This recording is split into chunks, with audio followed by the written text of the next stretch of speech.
All right, all right, all right. Welcome and greetings to all tuning in from every corner of the digital world and LinkedIn land. Y'all have landed on the inaugural episode of Amplified with Stream Deck series. And trust me, it's not just another tech talk. We're here to sprinkle a little bit of that fairy dust on your video calls and presentations, making your camera shyness a thing of the past. Now, for the uninitiated, allow me the pleasure of introducing your soon-to-be Zoom sidekick in the quest to elevate your run-of-the-mill video calls into captivating and virtually immersive experiences. Now, I just quickly want you to picture this. Your presentations, not just seen, but experienced, leaving your audience not just interested in what you're doing, what you're selling, what you're teaching, but enthralled.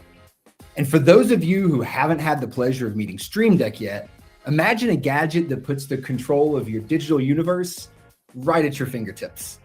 It's not just a piece of tech, it's a creative co-pilot, ready to execute your commands with a simple tap, and now you can also turn dials. And we'll talk about that here in a minute. Today's agenda is packed with goodies. We're diving deep into the world of Stream Deck options, so to make sure you're picking the one that's right for you, guiding you through the setup process of installing the Stream Deck software and the integration to and last but not least, crafting our very first masterpiece together.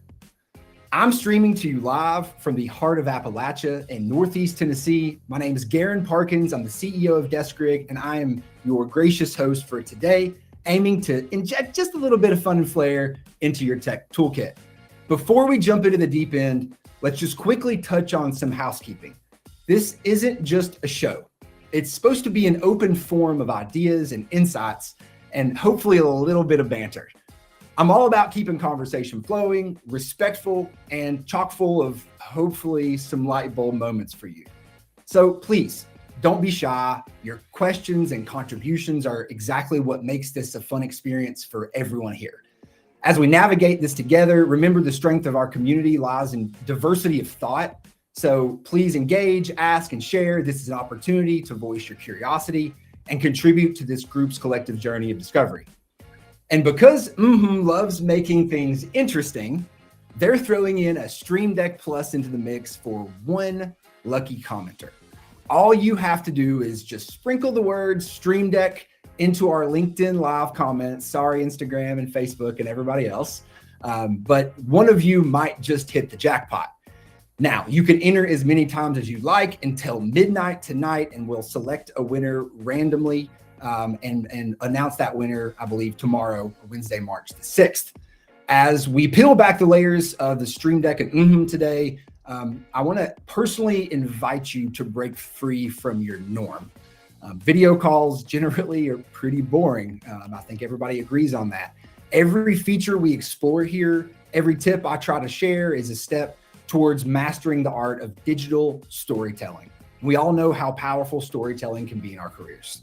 With tools like these at your disposal, every call and presentation becomes a chance to shine, impress, and to leave a lasting impression that can make the difference in you getting that job, deal, or promotion your experience and expertise have earned.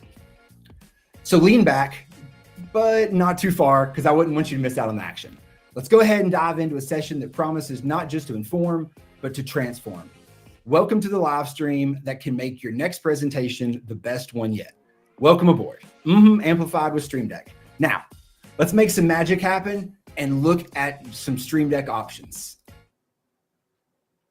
So let's dive into the heart of today's Tech Fest. It's the Stream Deck options from Elgato. Those of you who already follow me probably know I'm super obsessed with Stream Deck. This little gadget is about to become your new best friend, and I'm here to walk you through each option, giving you an overview, pros, cons, and hopefully help you understand what the return on investment for each one of these might look like for you. So if you're ready to find the perfect Stream Deck match, let's get into it. Now, before I get started here, if you want to follow along or kind of go along with me, you can head over to mmhmm.app/Stream Deck to get more information on the exclusive discount that they have available, which is definitely the best one on the internet, I'm pretty sure. And then also link over to Elgato's website where you can select some of the Stream Deck. So you'll see right here on the website, their webpage, they have some of the Stream Deck options to link out to. Now I'm going to go over to Elgato's website so we can look at all of the Stream Decks that they have available. And let me just pull that right up here. There we go. So currently, Stream Deck, or Elgato rather, has 5 options for Stream Decks. They have the mobile, the mini, the MK2, the XL, and the Plus. Let's go through Stream Deck Mobile first, just because it's kind of the lowest hanging fruit and it's not, you don't buy hardware for this one. So what Stream Deck Mobile does is it transforms your phone into a Stream Deck.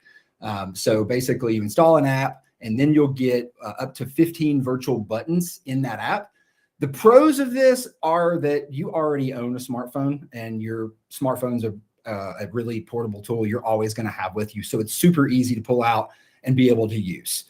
Also, it's really affordable. It's definitely going to be the cheapest option for those of you who really just want to start out and try out Stream Deck before you go ahead and jump in and invest in a physical hardware device.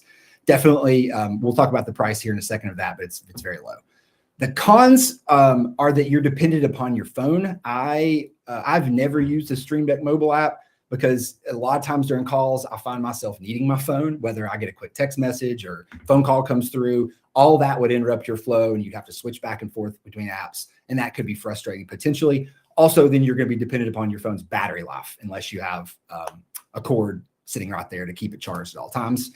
The cost of this is a little bit different than the typical hardware devices. So it's a subscription service. Priced at $299 a month or $24.99 a year, and it offers, like I said, a flexible alternative to the Stream Deck Mini. It offers a flexible alternative to purchasing the hardware. So the next one I want to go through here is the Stream Deck Mini, and this is the one I think a lot of people start with.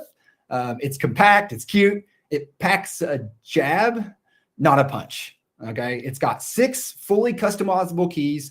And it's a really great introduction to Stream Deck. This is the first Stream Deck I purchased because it was the most affordable. And in my infinite wisdom, I didn't see why I would need 15 or 32 buttons like what's on the XL.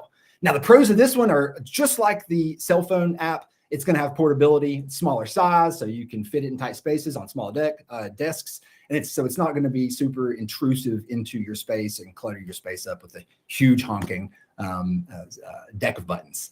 So also ease of use. I think it's a little overwhelming to look at 15 or 32 buttons and think to yourself like, well, how am I going to fill up this thing and get the most out of my investment here? So this is a nice starter point, ideal for beginners who just want some simple control schemes and don't plan on mapping everything in your digital life out to the Stream Deck. So the cons are obvious, right? You're going to have limited keys. It's got 6 keys. So very shortly, you're going to be wanting additional real estate for more buttons. And I've experienced that personally. The cost for this one is $99, making it definitely the sweet spot for those wanting to dip their toes into Stream Deck, but not ready to quite go all the way with something like the next option, which is going to be your Stream Deck Plus.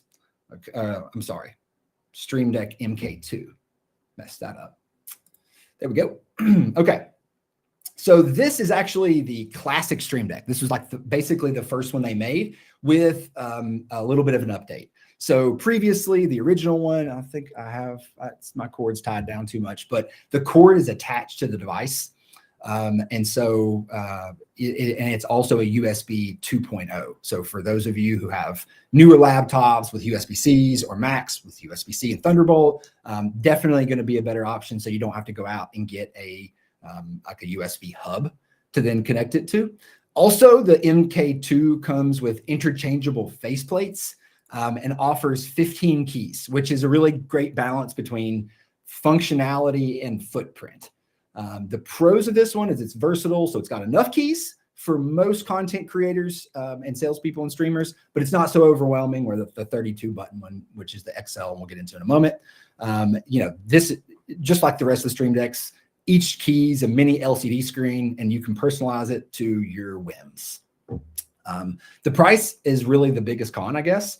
And it's just $149, so it's $50 more than the Stream Deck Mini, and you definitely get more buttons, so definitely more return on investment for that. So it's nice, middle of the road.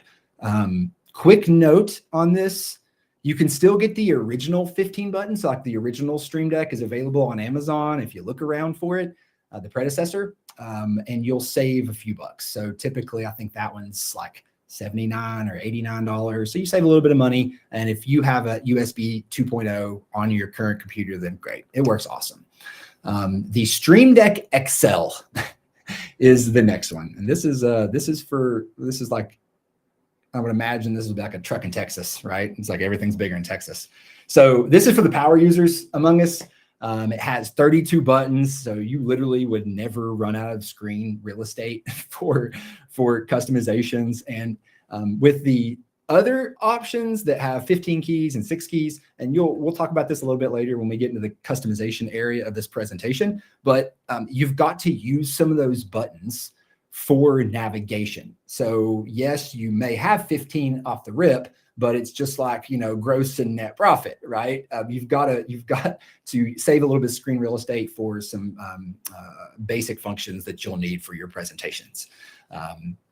So this Stream Deck is really for power users. Like I said earlier, this is going to be for people who have a huge desk and have the space, not afraid of having such a large device.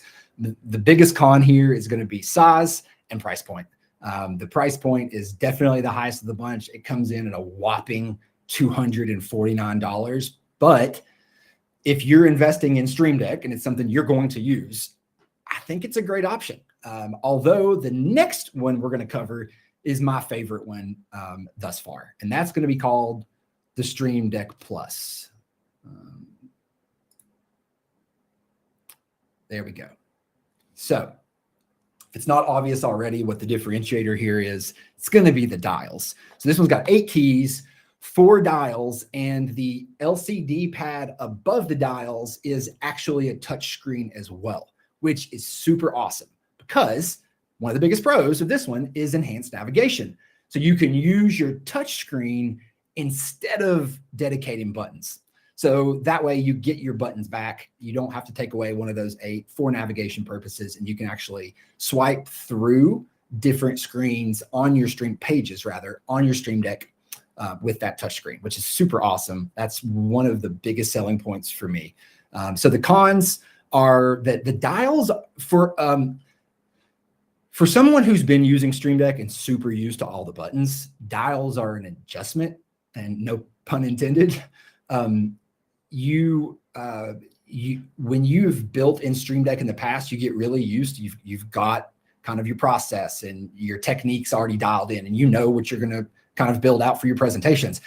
Insert the dials and you kind of find yourself going back to square one and saying like, ugh, well, how can I implement this? And luckily for this presentation, mmhmm's done an awesome job of making some awesome functions out of the box that you just drag and drop onto there, and you can just go ahead and use that out of the box. So the price point for this one is definitely the second highest of the bunch. So it's also a serious investment. This beast is going to set you back $199, but for the versatility it brings, definitely this is going to be the one I recommend for everybody. And again, mmhmm's offering a 20% off coupon code for this. So definitely going to help purchase this thing. So definitely say if you're going to do this, if you're invested, go ahead and grab the Stream Deck Plus. You're going to love the dials. You'll find tons of uses outside of just mmhmm as well for the Stream Deck. And we could spend a whole hour-long stream, really, a series of streams, perpetual ones, on Stream Deck, because every day they're adding new things to the marketplace. New vendors are onboarding their products and integrating their products with Stream Deck. And I definitely see that this is going to be a must-have tool for virtual employees moving forward. So the last thing I want to touch on here with Stream Deck is there are other things on the web that you can go get to kind of augment this. So if you go to Etsy and type in Stream Deck, you'll see that people have made desk mounts for their Stream Decks. and 3D printed these. And this is just so cool, I think. This really could customize everything. So in this case, there's the 32 button one, and it's very large, right? This person didn't like that on their desk, so they made a slide out mount that allowed it to hide under the desk. And I think that that is just so cool. For 50 bucks, definitely going to one up all your friends and their desk setups. So for your desk rig, definitely going to recommend having something like this. This is not something I've done yet, because I plan on designing my own mount. I would just want to, just for fun. I like to do 3D printing as well. So definitely going to do that, but recommend heading over to Etsy and doing that. So that is an overview of all the Stream Deck options, all the things that you might need to know about those items, and my recommendation which one to go with. Now, let's just pretend like you ordered one and it's just arrived in the mail and you're super stoked to get started. And now what you got to do is you have to install the software, install the integration, so that we can get to the next step, which is the funnest part of this whole thing, is building and playing with your new tech and toys. So let's go ahead and head over to the download Stream Deck app page. So if you've plugged in your Stream Deck already, you're going to need to go over to elgato.com. I believe it's /downloads. The link should be in the chat for all the streams here. And you're going to want to select your system, Windows or Mac. A lot of cases, most of the time, this website will actually pick up on that. And then you'll select your product, scroll down the Stream Deck. You should select your product, but it's the same software no matter what. So do not get overwhelmed. The only one that's different is the Stream Deck Mobile, and you'll download that directly on your device as well. Well, and your computer. So if you click on the item, Stream Deck Plus, I'm going to click on that, and then you'll see I can just click download. It will then download that installation file, and you'll walk through that installation process. Everybody knows what that looks like on their respective platforms, but it's an installer. It's nothing challenging about it. Next. Yes to all the signing your soul away, terms and agreements, and then just click install and you'll be good to go. It will pop up, and then what you'll need to do is head over to the next section of this, which is installing the plugin.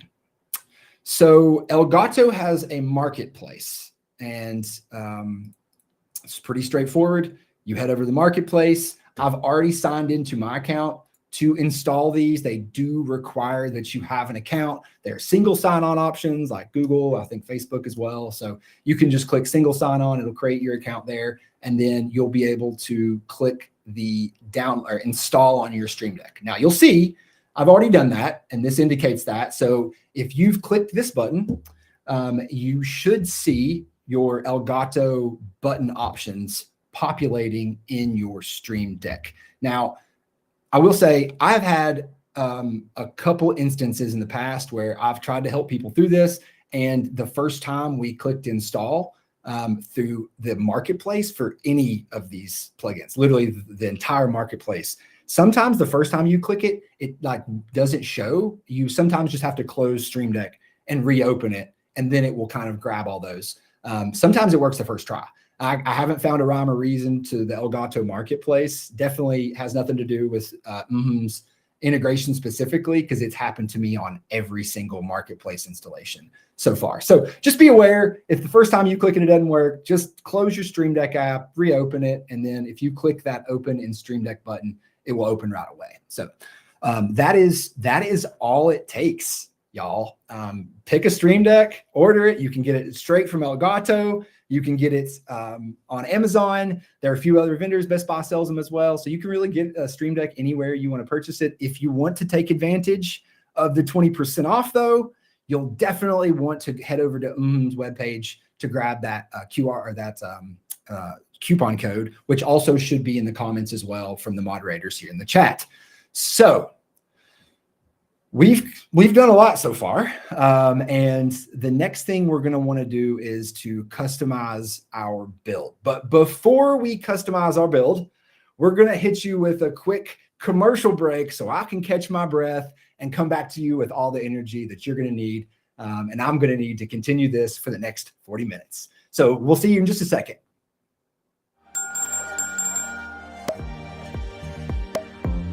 Can't get schedules in sync?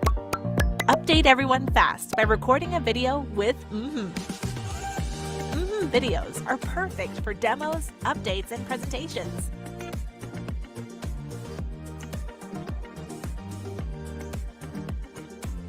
Trim, delete, and reorder sections to get right to the point.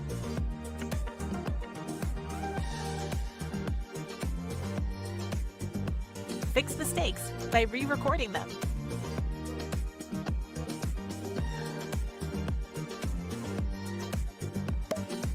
Forgot something? Add it later.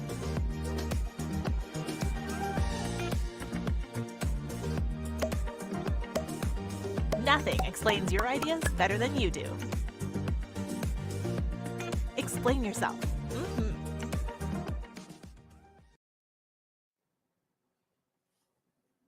All right. So I caught my breath, got a quick drink.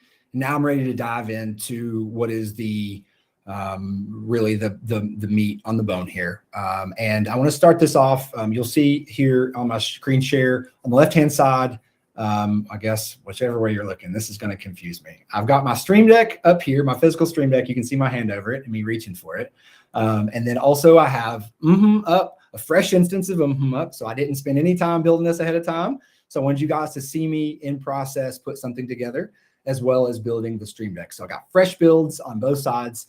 And before I get into this, I want to talk real quickly about the differences between like a day-to-day video call build and your kind of just normal miscellaneous usage, and then a specific build presentation. So I kind of split my profiles up in to be very specific to presentations, so I can dial in those buttons and not accidentally have the opportunity to hit things that take me away from my presentation.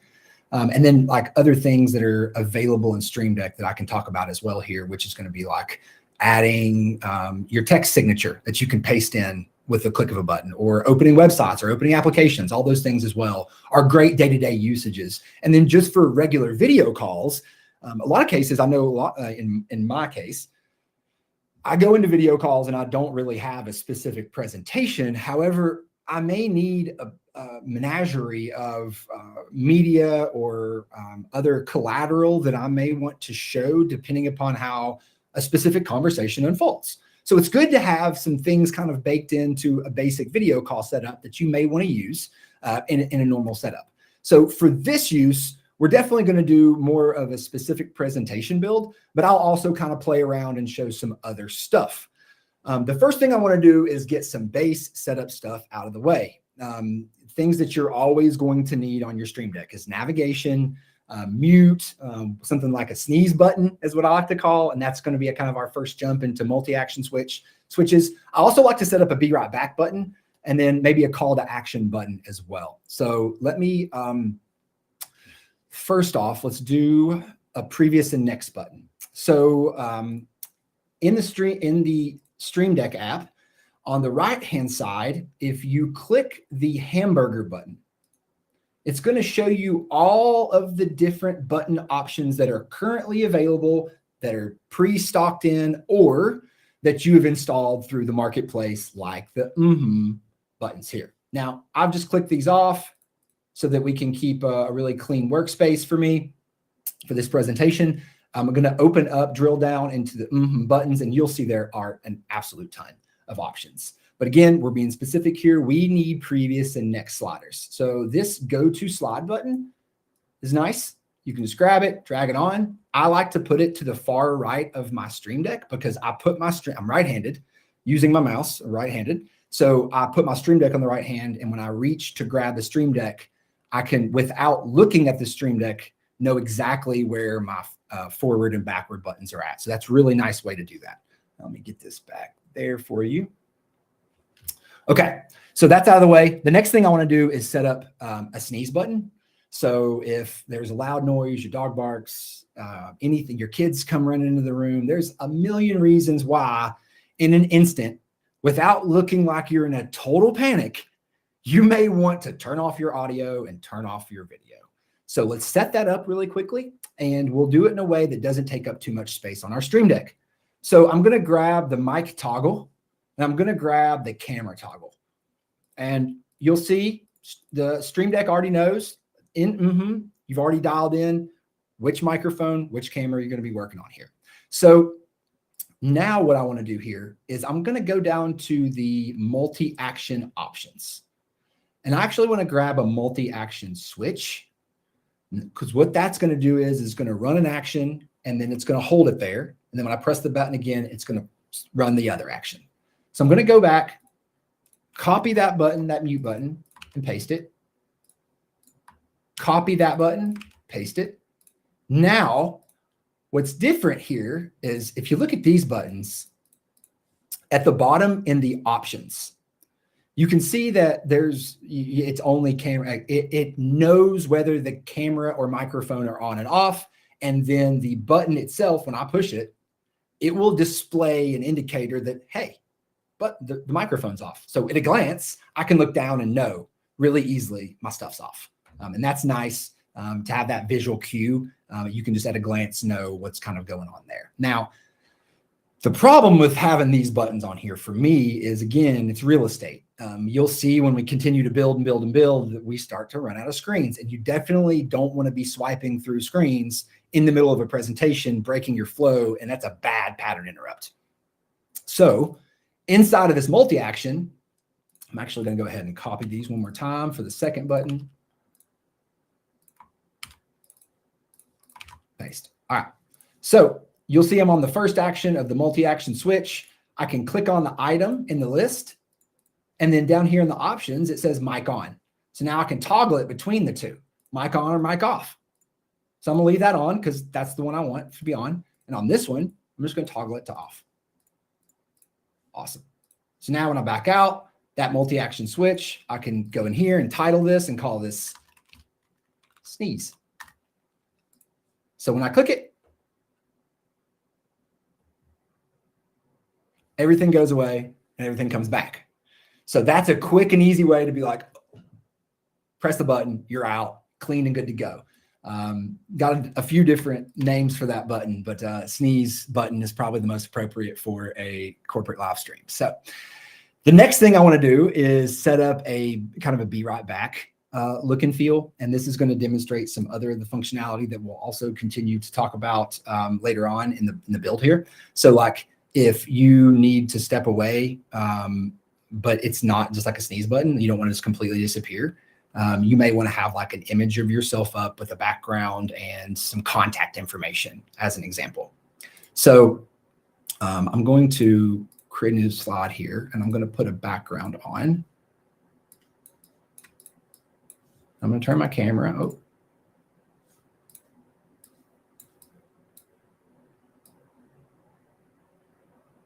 So let me get this right here. So now, let's see. We want to add, this is going to be a little challenging because I have to be on screen for this. So just imagine my picture is not on screen here. And what I'll do here is add a media object. Already got a picture of myself. There it is. That's back when I had some hair. Kind of crop that image out. There we go. Awesome. You'll see me doubling up on screen here. This kind of shows you how I'm doing this technically too, which is kind of neat. Producer Brian, if you don't mind, just go to the next slide for a second. Awesome. This one might be helpful. And just monitor that for me. Awesome. So now I'm going to put some text in here. Actually, I'm just going to add my QR code. That's all I want up right now. This will demonstrate. This will be a good demonstration without spending too much time on this one item. So let's grab the QR code, put it on screen. Okay. So now I've got an image of myself. I have a QR code that I may want people to scan, and then I also have a background. And so what I want to do now is actually tie these media objects to buttons in Stream Deck. And this is probably one of my favorite things about the Stream Deck integration. I don't know of any other company that has an integration that does this, and it's so neat. So basically what I can do here, Brian, if you'll go back to my screen share, thank you very much. What I can do here now is I can grab a media toggle and then select a media object. And then when I press that media toggle, it ties it to that object and shows it on the Stream Deck. So you don't have to guess, you don't have to name things. It just works. It's just there. So now if I press that button, it goes away. Press the button again, it comes back. So that's super cool. So now what we're going to do is multiply that 3 times, and then we're going to put that into like a multi-action, right? So now I'm going to grab this item. Let me grab another media toggle. See, my picture pops up there. And then I'm going to do one that's for change background. Okay, so that's a little bit different of a button, but it has a similar functionality. So now I can grab, the background selected. So it's going to select the background that's active on your current canvas. Oh, whoops. So what I didn't do here, and you'll see the toggle button, apologies. I didn't change the toggle from cycle top backgrounds to select an individual background. Now, one thing I do want to say here, I really do like the cycle top backgrounds. When I first saw it, I was like, well, why would I couldn't think of why I would do that. But then later I thought about it, and it's like, sometimes you just want to go on a video call and have some variety, right? Like, it's not necessarily about having this exact perfect scripted story out with every single pixel in the right place. It's just, let's just have a little bit of fun and flair. And in this case, you could just like quickly cycle through different backgrounds throughout your presentation. Or like I said, for one of those purposes where you had a generic video call and you weren't going to be building a specific Stream Deck setup for a presentation. So I'm going to click select background. And now when I press that, you'll see that background button went blue. So now if I was to change backgrounds to just anything, if I press that background button, it's going to change back. And if I was to take off my QR code, take off my picture, and also go back to, let's do it here. If I was here, now I could background, QR code, and my person, right? And my video would be off in that case, obviously. But again, we're doing some technical demo stuff that's kind of challenging here. Now, we can power those things into a multi-action switch, just like we did with the mute button.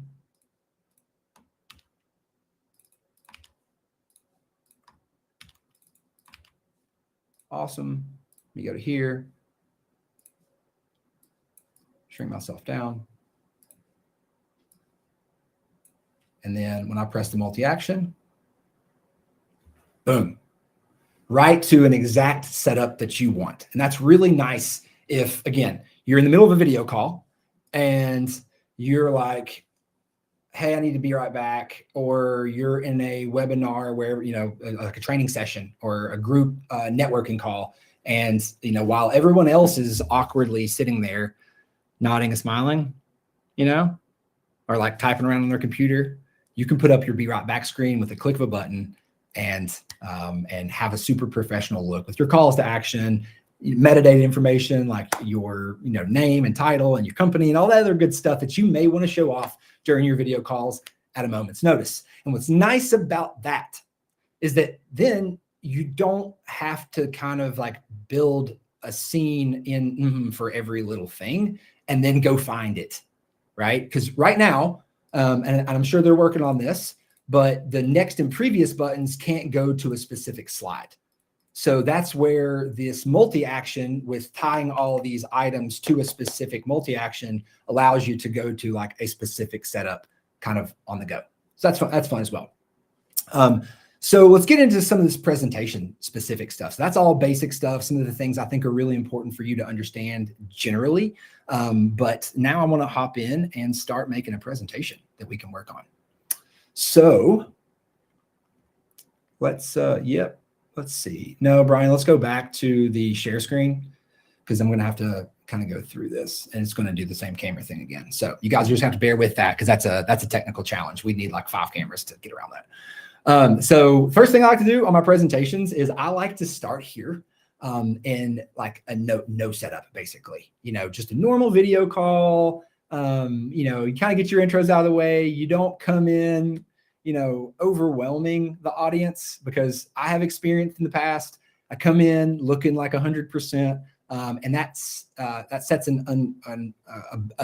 weird balance in the power dynamics sometimes in a call, and especially when you're trying to earn business. You want to come in a little more of a humble way. So this is really humble way to start your calls with no effects, right? Nothing at all. And what we're going to do from here is when you are ready to start your presentation, we're going to immediately jump into what that might look like. So let me grab some text that I'm going to put on screen.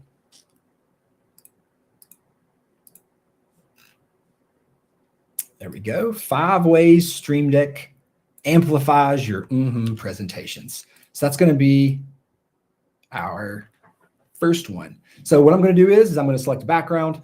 Some things I kind of want to just mention along the way here. You can set up an profile for building only. And I definitely think that's something you should do. You can have buttons in there for increasing, decreasing the size of your camera, going full screen, adding effects, fades, rotating your camera, like all those different things that you're doing with your mouse and keyboard along the way while you're building can kind of be at a fingertip, and nice micro controls. So every click on the button is a little easier to control, I've found, than the slide bars with your mouse sometimes. It's nice tactile controls. So now what I'm going to do is pop up a text box. I want a text box on screen, and I want to paste in the name of my presentation.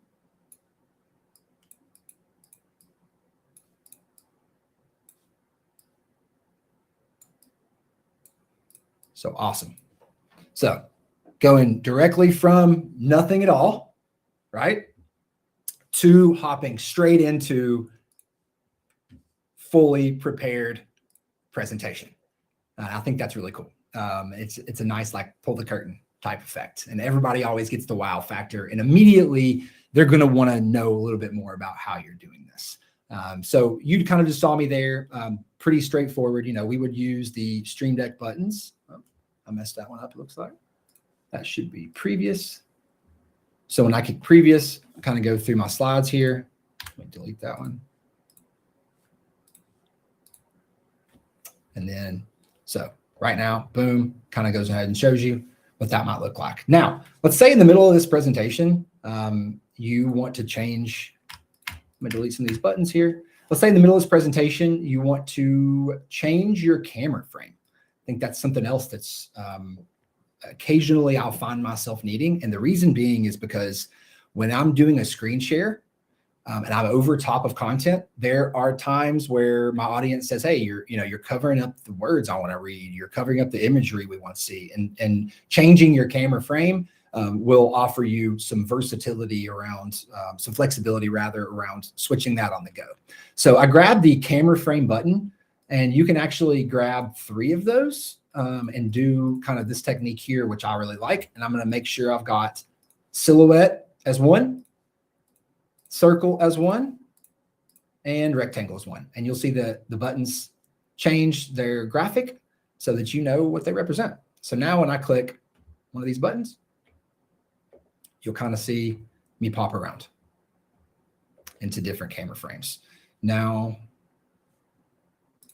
let me do that. There we go. So that turned the green screen function off. So the background removal that's built into Now I've just turned this off here. And so you can kind of see those camera frames come through a little more effectively. And the silhouette, what's cool is it turns it back on by default. So that's really neat. So if I was sharing my screen and I needed to get small, also, I grab the size button. Let's say I was sharing my screen again, the same use case we're talking about, and I was in silhouette mode.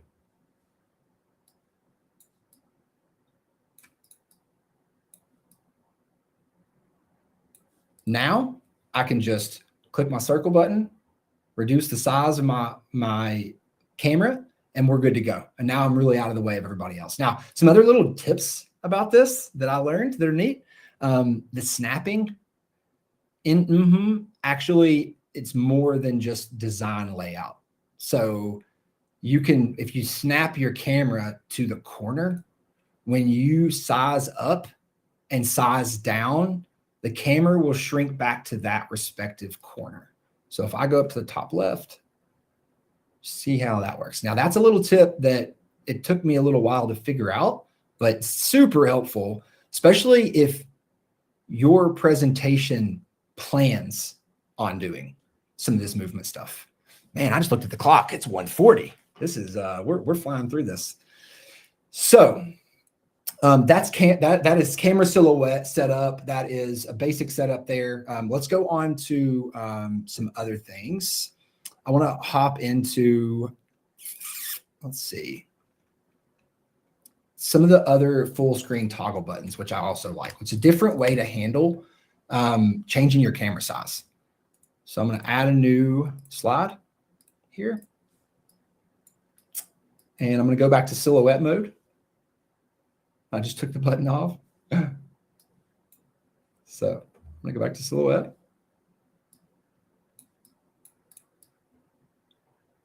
There we go. Okay. So let's find full screen toggle. So this one also is actually a quick key for going full screen or going back to the small side. So again, same situation we were kind of talking about a minute ago. There's a bunch, and let me just say there's 1,000 ways to skin a cat. I'd never skin a cat, but I like the saying. So yeah, this full screen toggle is really nice. You can quickly go back and forth. I love that function. Again, talking back through the multi-action steps we were talking about, you can tie this button in with a change the background or add your media keys and start to mess around with these multiple action type switches that are really nice. Let me go back to my outline here. I've got a few more things that I want to talk about before we kind of move on to the closing. We've saved backgrounds. We've talked about controlling camera. Let's go through a couple other camera controls just because I want you to see some of these, and I actually want to show you the effects as well, which I absolutely love. Very similar to tying the media buttons. So I'm going to put fade on the Stream Deck. I'm going to put rotate on the Stream Deck there. And then I'm going to put zoom on the Stream Deck. So zoom is probably one you would want in your everyday setup, especially if you're working off of a laptop and you're not in the same place all the time, because your camera is going to be at different lengths from you. And you may want to zoom in to hide some of your background or for whatever reason. So through that zoom on there, and I can actually just spin this to zoom myself in or out. Now, also, this is really cool. The dials are also buttons. So they spin, but they also click. And you can set this to a specific size. So for instance, let's say we wanted to, anytime we clicked this, we wanted to set it back to the largest size possible. Now, when I press that, it's going to zoom me all the way in, and I can spin it to come all the way back out. But I always know I can quick switch myself to a specific camera layout, which we've all been there in video calls. Sometimes, you don't have the time to go mess around with a software, right? You don't have the screens, you don't have extra screens. You're on one laptop potentially. There's a million reasons why having that quick ability to just pop into a specific setup is really nice. Rotate and fade and size all work the same way as zoom, just for their respective functionalities. So I can rotate myself, which I think is a lot of fun. Somebody said something in a video call that I want to roll my eyes at. I might just roll myself around instead. The fade is going to fade my camera in and out. I like that, especially if I want to just go off screen really quickly. I think it's a nice effect rather than just like cutting your camera off, kind of fades you out there. And then size, we've already talked about, right? And now you'll see here, this is a great moment to illustrate. I didn't snap my camera to the corner. So now it's just like snapping and it's just getting small in the place that it was. So now if I was to snap this in a specific corner. When I go up and down, it's going to scale me to be in the right place. So that's really awesome. Now, let me delete these buttons really quickly. And I want to pop up the effect button. Effects are, I see them as nice ways to enhance moments. So you definitely aren't going to want to have your effects on 100% of the time, right? That could be a little bit distracting, I think, and then a little bit gaudy, like overwhelming if you're just like in one of these effects the whole time. So basically, I think about specific moments where like I'm gonna crack a joke, or I'm gonna field a question a specific way that I always do, or I have a part in a presentation where I've done this in the past for one of my videos. I did a flashback, right? And there's a really nice feature. There's a really nice effect in there that kind of gives an old school look. So let's kind of dive into some of these. On the mmhmm software, you can see the effects panel is right here, and you can pick black and white, pixelize. That's another nice way to actually go off screen, by the way, is just pixelize yourself so people know you're there, but maybe you're like fielding a phone call real quick. And this compliments is going to make you look nice, like a TikTok filter. Man, I should leave that on. Dang. Whew. Handheld game console, glitch. That one's fun. If you want to pretend like your net's cutting out, you need to leave a meeting to go snowboarding or take a run. And then last but not least, old film. So that's all the effects, but let's look at how they work with a Stream Deck. So now that I've chosen an effect, just like the other options that I've showed you, you can click a button. And sorry, I had, just like the last time, I had it on cycle instead of select, but now I have it on toggle. So I'm going to select a background, black and white. I'm sorry, effect, and I'm going to click the button.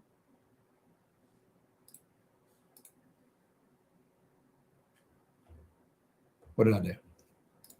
I'm doing something wrong.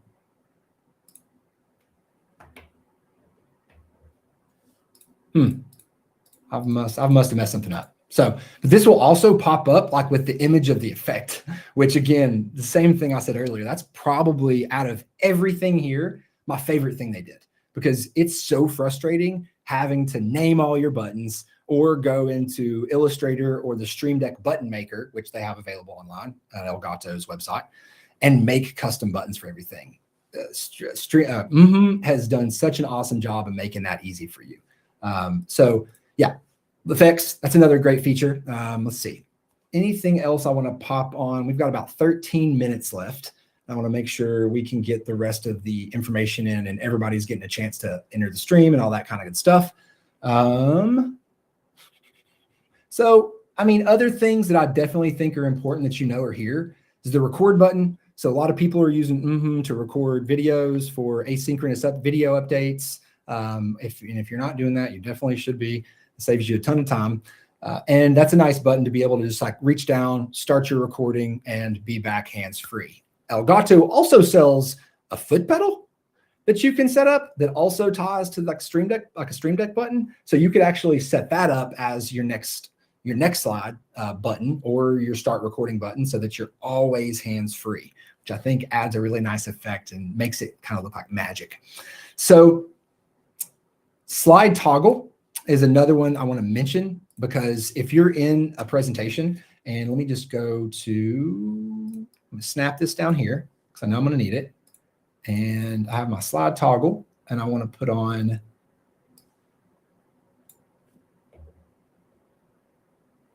there we go. Okay. So if I have my slide on, what am I doing? So you can toggle the background with the flip of a switch. So if you're in the middle of a presentation like this, and you want to go out of the presentation and just kind of be in a conversational mode, the presentation's over, and maybe you've got more slides in there, and the last slide's the one that has you just regular, you can just click that button and it just takes you right out. That's so nice. And then that slide toggle button that I showed you also will put your graphic back up. So you can kind of do a combination of those things, right? Like if they're like, hey, can you bring that really quickly, that pricing sheet that you just had up? Can you bring that back up? It's like, oh yeah, here it is. Sorry about that. And then you can be like, okay, is that enough?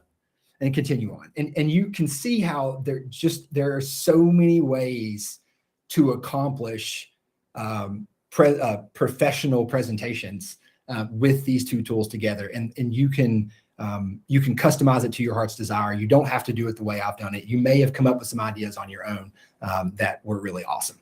So other things here that I want to just mention, like the mirror video toggle. Some people like to have the mirror video toggle, depending upon, like, you may have a teleprompter that doesn't have a self-mirroring screen and you want to see yourself the right way for, to create eye contact. Also, the big hands toggle button is nice. I don't like to leave big hands on in because I think, at least in my computer, I find that there's sometimes a little bit of lag, but this is just so cool, right? You can throw up different things. And if you click on the question mark, you can kind of see the different options that pop up, right? I just think that's so neat, and it's fun, and it's interactive, and in a way to kind of put your video up your video calls and kind of the experience and the vibe you're providing when you're joining other people. And that's a nice toggle to turn on and off, because again, I think that in my case, it kind of slows my computer down. I think I've covered really everything here. Like the enhancement dial kind of turns those enhancements up or down, increases them up or down. So if I go to dial, boom, and that will step those enhancements up or down. And I don't have any on right now, but that's also something I use pretty sparingly. And I would say that would be something I use more in my build setups than I do in my presentation setups, because I may want to just slightly tweak the enhancement that I'm providing in a specific slide. Big deep breath.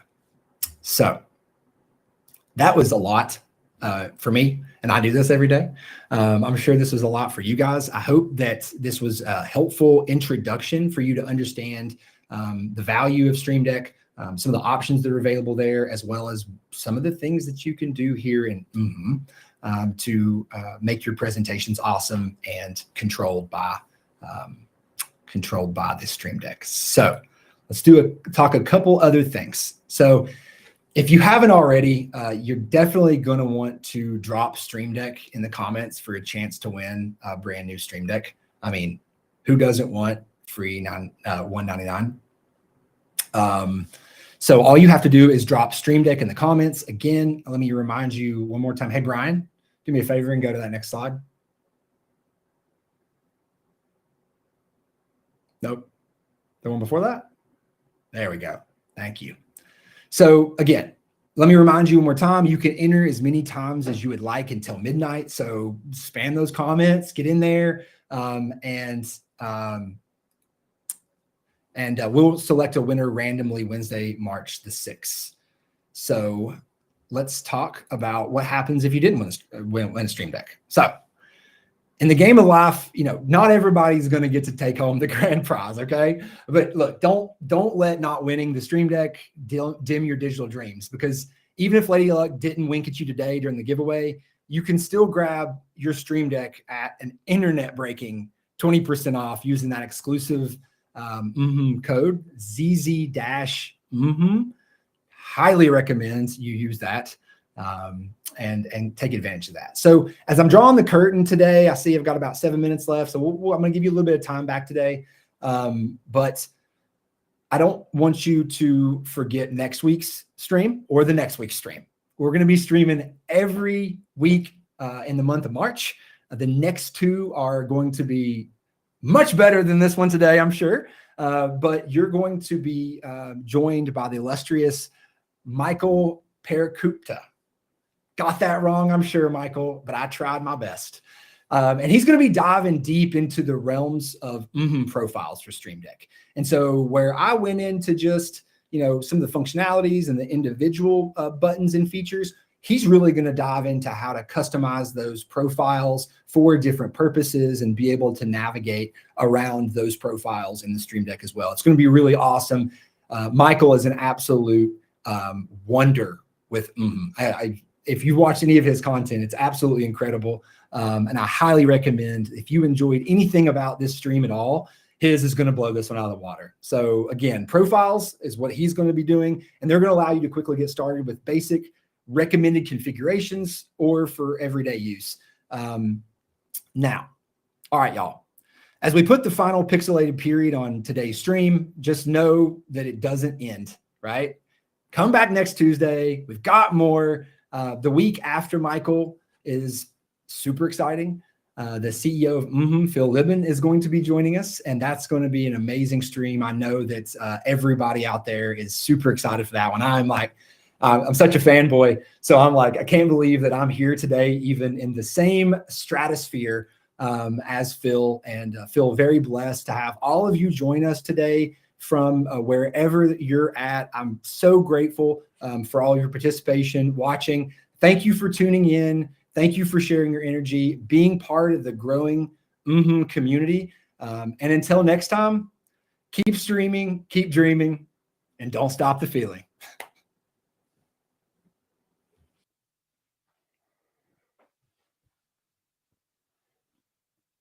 All right, let's go ahead and kick this off. Wow, LinkedIn Live. This is fun. This is exciting. It's been a while since I've gotten to join one of these. It's a privilege. It's an honor. I'm excited to be here. Can't wait to get into the topics to talk about mmhmm and Stream Deck and how amazing companions they are with each other.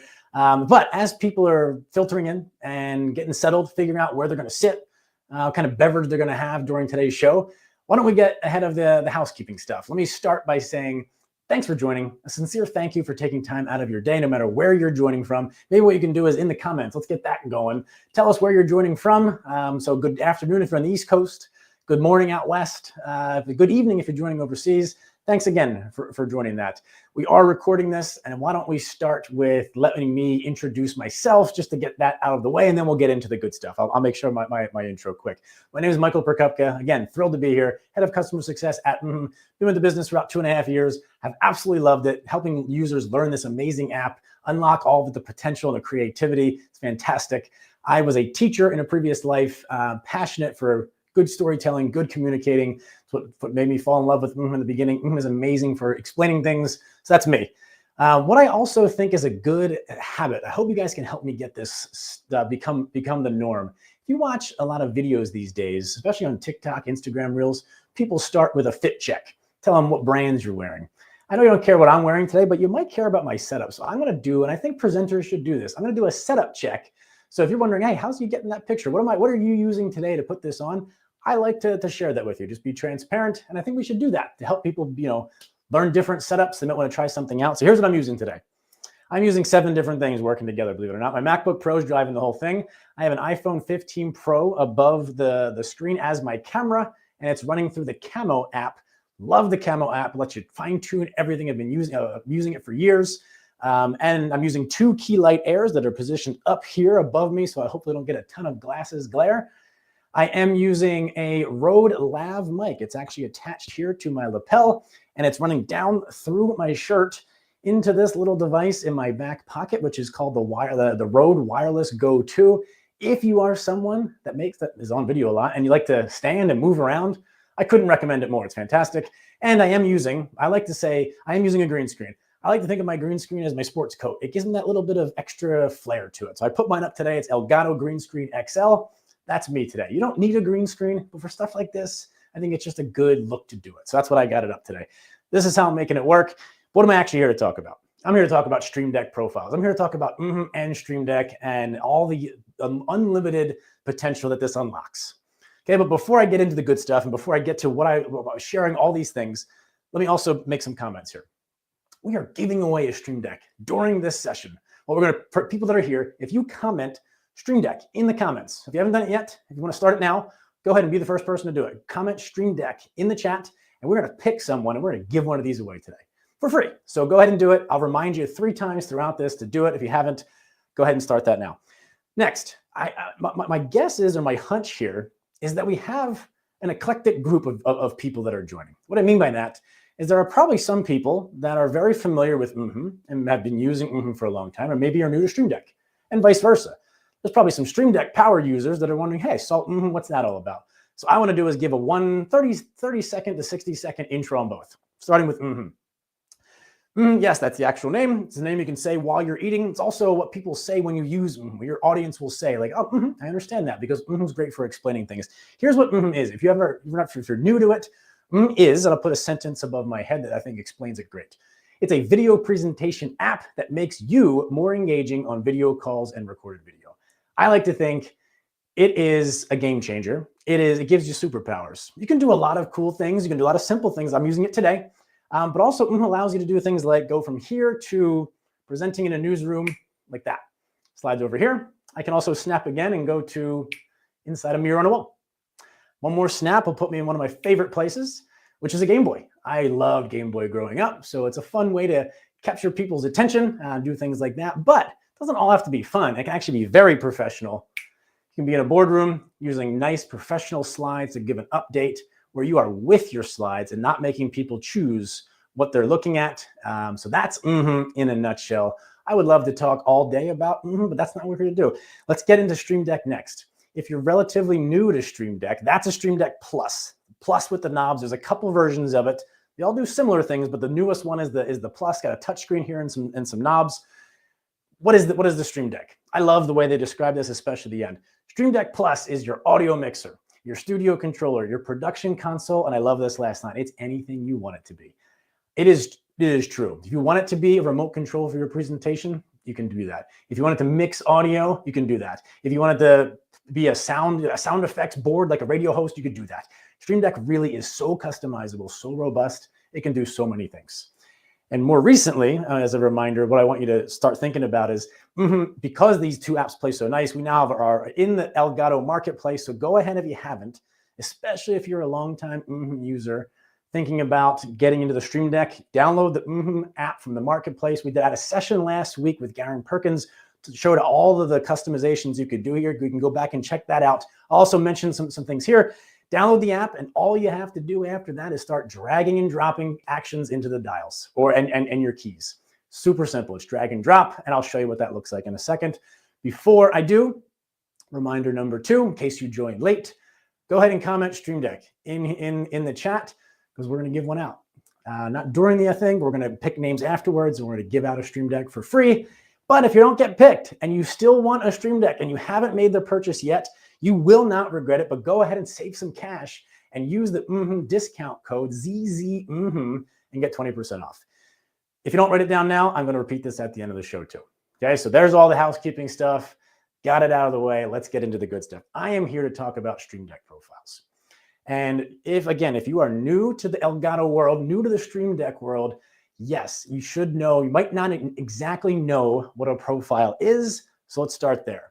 What are profiles? Well, profiles are basically what. Let me do this. Let me use an image, because that's what does. Let's me be on screen with it. When you get the Elgato Stream Deck, you'll also get some software with it, where you'll see the buttons, you'll see the dials, and you'll see a list. And you can add to this list by downloading plugins from their marketplace. You can see all the actions you can drag onto keys, drag onto dials. What a profile does is, you might think, oh man, a Stream Deck only has 8 buttons and 4 dials. That seems pretty limiting. That's wrong. And that's where profiles come in. Profiles allow you to say, I want this set of keys for when I'm doing one thing. But if I'm doing activity number 2, I can have a fresh slate. And if I'm doing activity number 3, I can have a fresh slate. You can have infinitely many buttons if you want them. That's where profiles really opens things up. You can find them here. You can see mine is called Michael Main. If I click on that, I can see the rest of my profiles are in here. So I have a profile when I'm recording, a profile when I'm demoing to automate things, and I pull these up at certain different parts of my day to help me with those. So that is where and I'll explain more about all of these. That's what I'm here to talk about. But I shouldn't start before I address this. It's like the elephant in the room.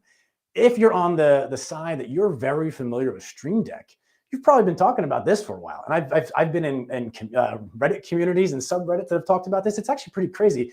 Some people are very adamant. Should I use folders or should I use profiles in my Stream Deck? And it's like, you got to be on team A or team B. It's actually kind of crazy. So profiles are what I just talked about. Fresh slates, fresh sets of keys. Folders mean you can make a button that opens up a folder to more buttons. Almost like putting a folder on your desktop. You click it, you store some documents in there. That's a folder. Where a profile is, I have different slates of screens. And what I'm here to say is, if I had to pick, what I'll say is my opinion, Again, I'm here to talk about profiles, so you probably would guess that I would pick profiles, but I want to explain why. Profiles give you two things that I think are very important. If you use folders too much and you nest folders, it becomes a little bit hard to remember where you put everything. If you do profiles right and you name them accordingly, they're very easy. You're like, oh, I have a profile for when I'm recording. I have a profile for when I'm writing emails. That's why I really like that. And then the second thing I think is really important is shareability. If you have a profile, I want to give you my profile today, I can just do that. If I want to give a profile to a colleague, I can do that. They don't have to start from scratch. Profiles allow that functionality, super easy. So yeah, if you see one of mine today that you want, let's make it happen. I'm happy to share so you don't have to start with a blank slate. So that's why I would pick profiles. Okay, so now that we got that out of the way, and wait, before I go forward, I also just want to say, and I just want to be very clear here, use both. They're both valuable. So don't pick team A or team B. Use some profiles and put some folders in. That's what I do. I'll show you that. So here's what I want to show you. Hey, this is the good stuff.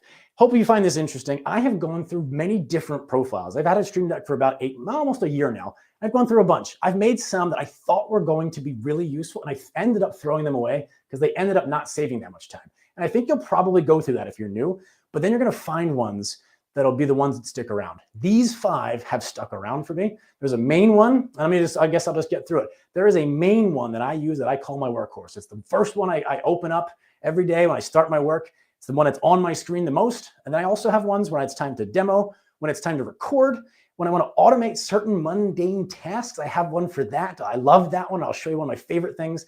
And then I have one for Wavelength. Sometimes I need to have different audio sources.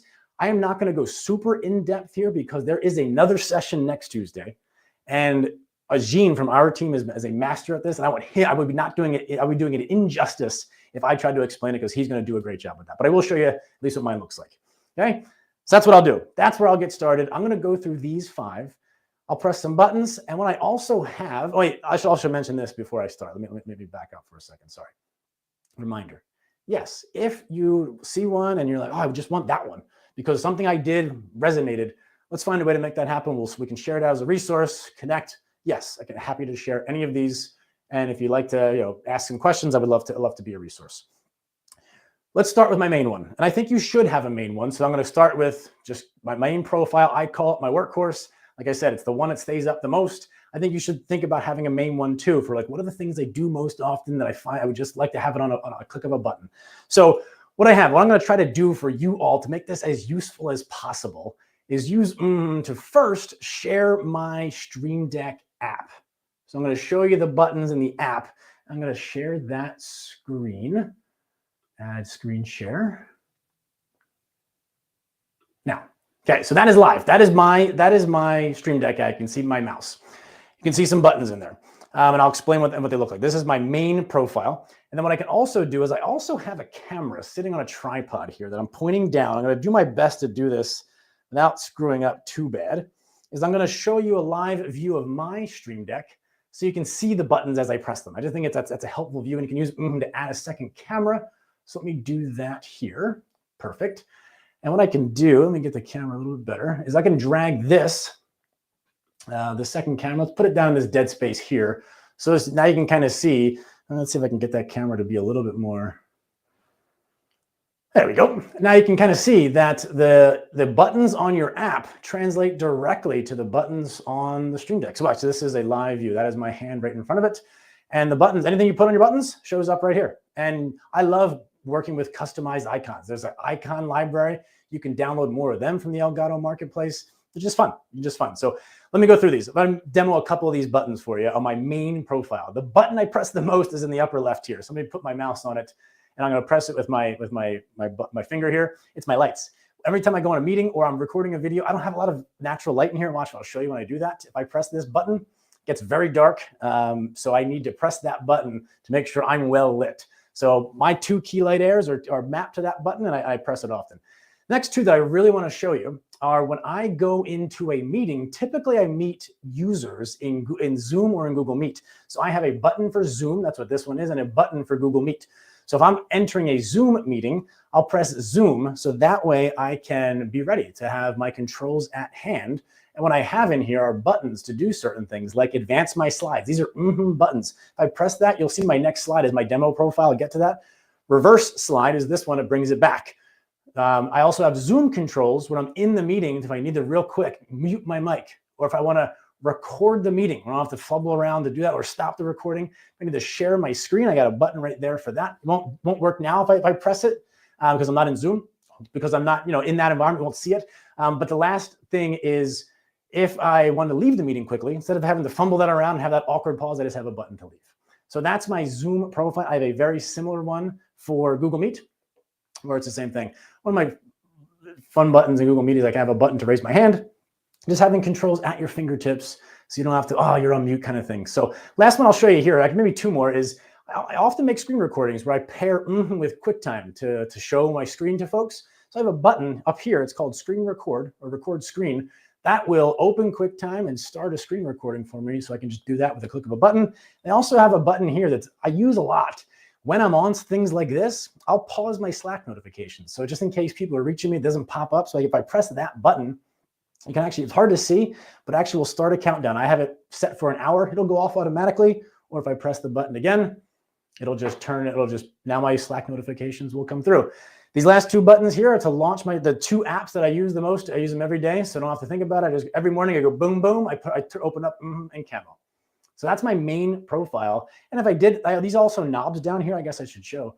I could reduce if I turn these both, I can actually reduce how light or bright my lights are with the dials, which is a cool little handy thing to have on there. I can also change the temperature of it if I need to be a little bit more white, or a little bit of like a mood, so change the temperature of the lights. So that's my main profile. I'm going to go forward to the next one, because my next one's one of my favorite ones. And I want to explain why. This is what I call my demo profile.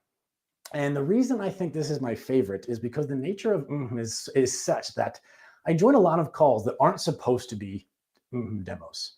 If I'm talking to a colleague, a past colleague, or if I'm talking to someone just about something else, and I always use but sometimes I do things that makes people say, wait, how'd you do that?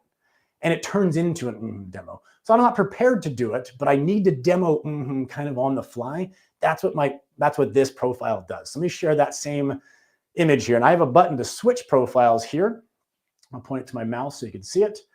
So when I need to go and say, oh, wow, someone wants me to show real quick, the first thing I do is, boom, I switch into my demo profile. You can see demo up here.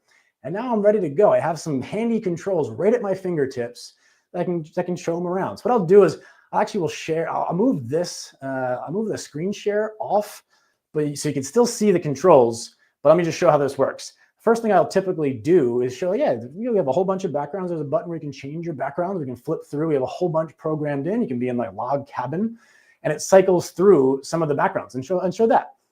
Next thing I might show is maybe you want to use a special effect. Like, hey, maybe you need to be black and white. You can grab attention. Maybe you want to be in the rain. And I cycle through some of our special effects. And usually it makes people laugh, makes people smile, and you can go ahead and turn them off. You can also show people, if you want to be in a circle frame and maybe you're too big and you want to shrink yourself down, or maybe you want to rotate and really catch people's attention. That's what the knobs are for. I show that, and it can have a button up here to say, if you do want to be cut out, you can cut right out. And you can make myself big by using this knob, which is really cool. And then my favorite two buttons are down here. I have a button. Can't recommend this enough. I have a button for visuals that I show often.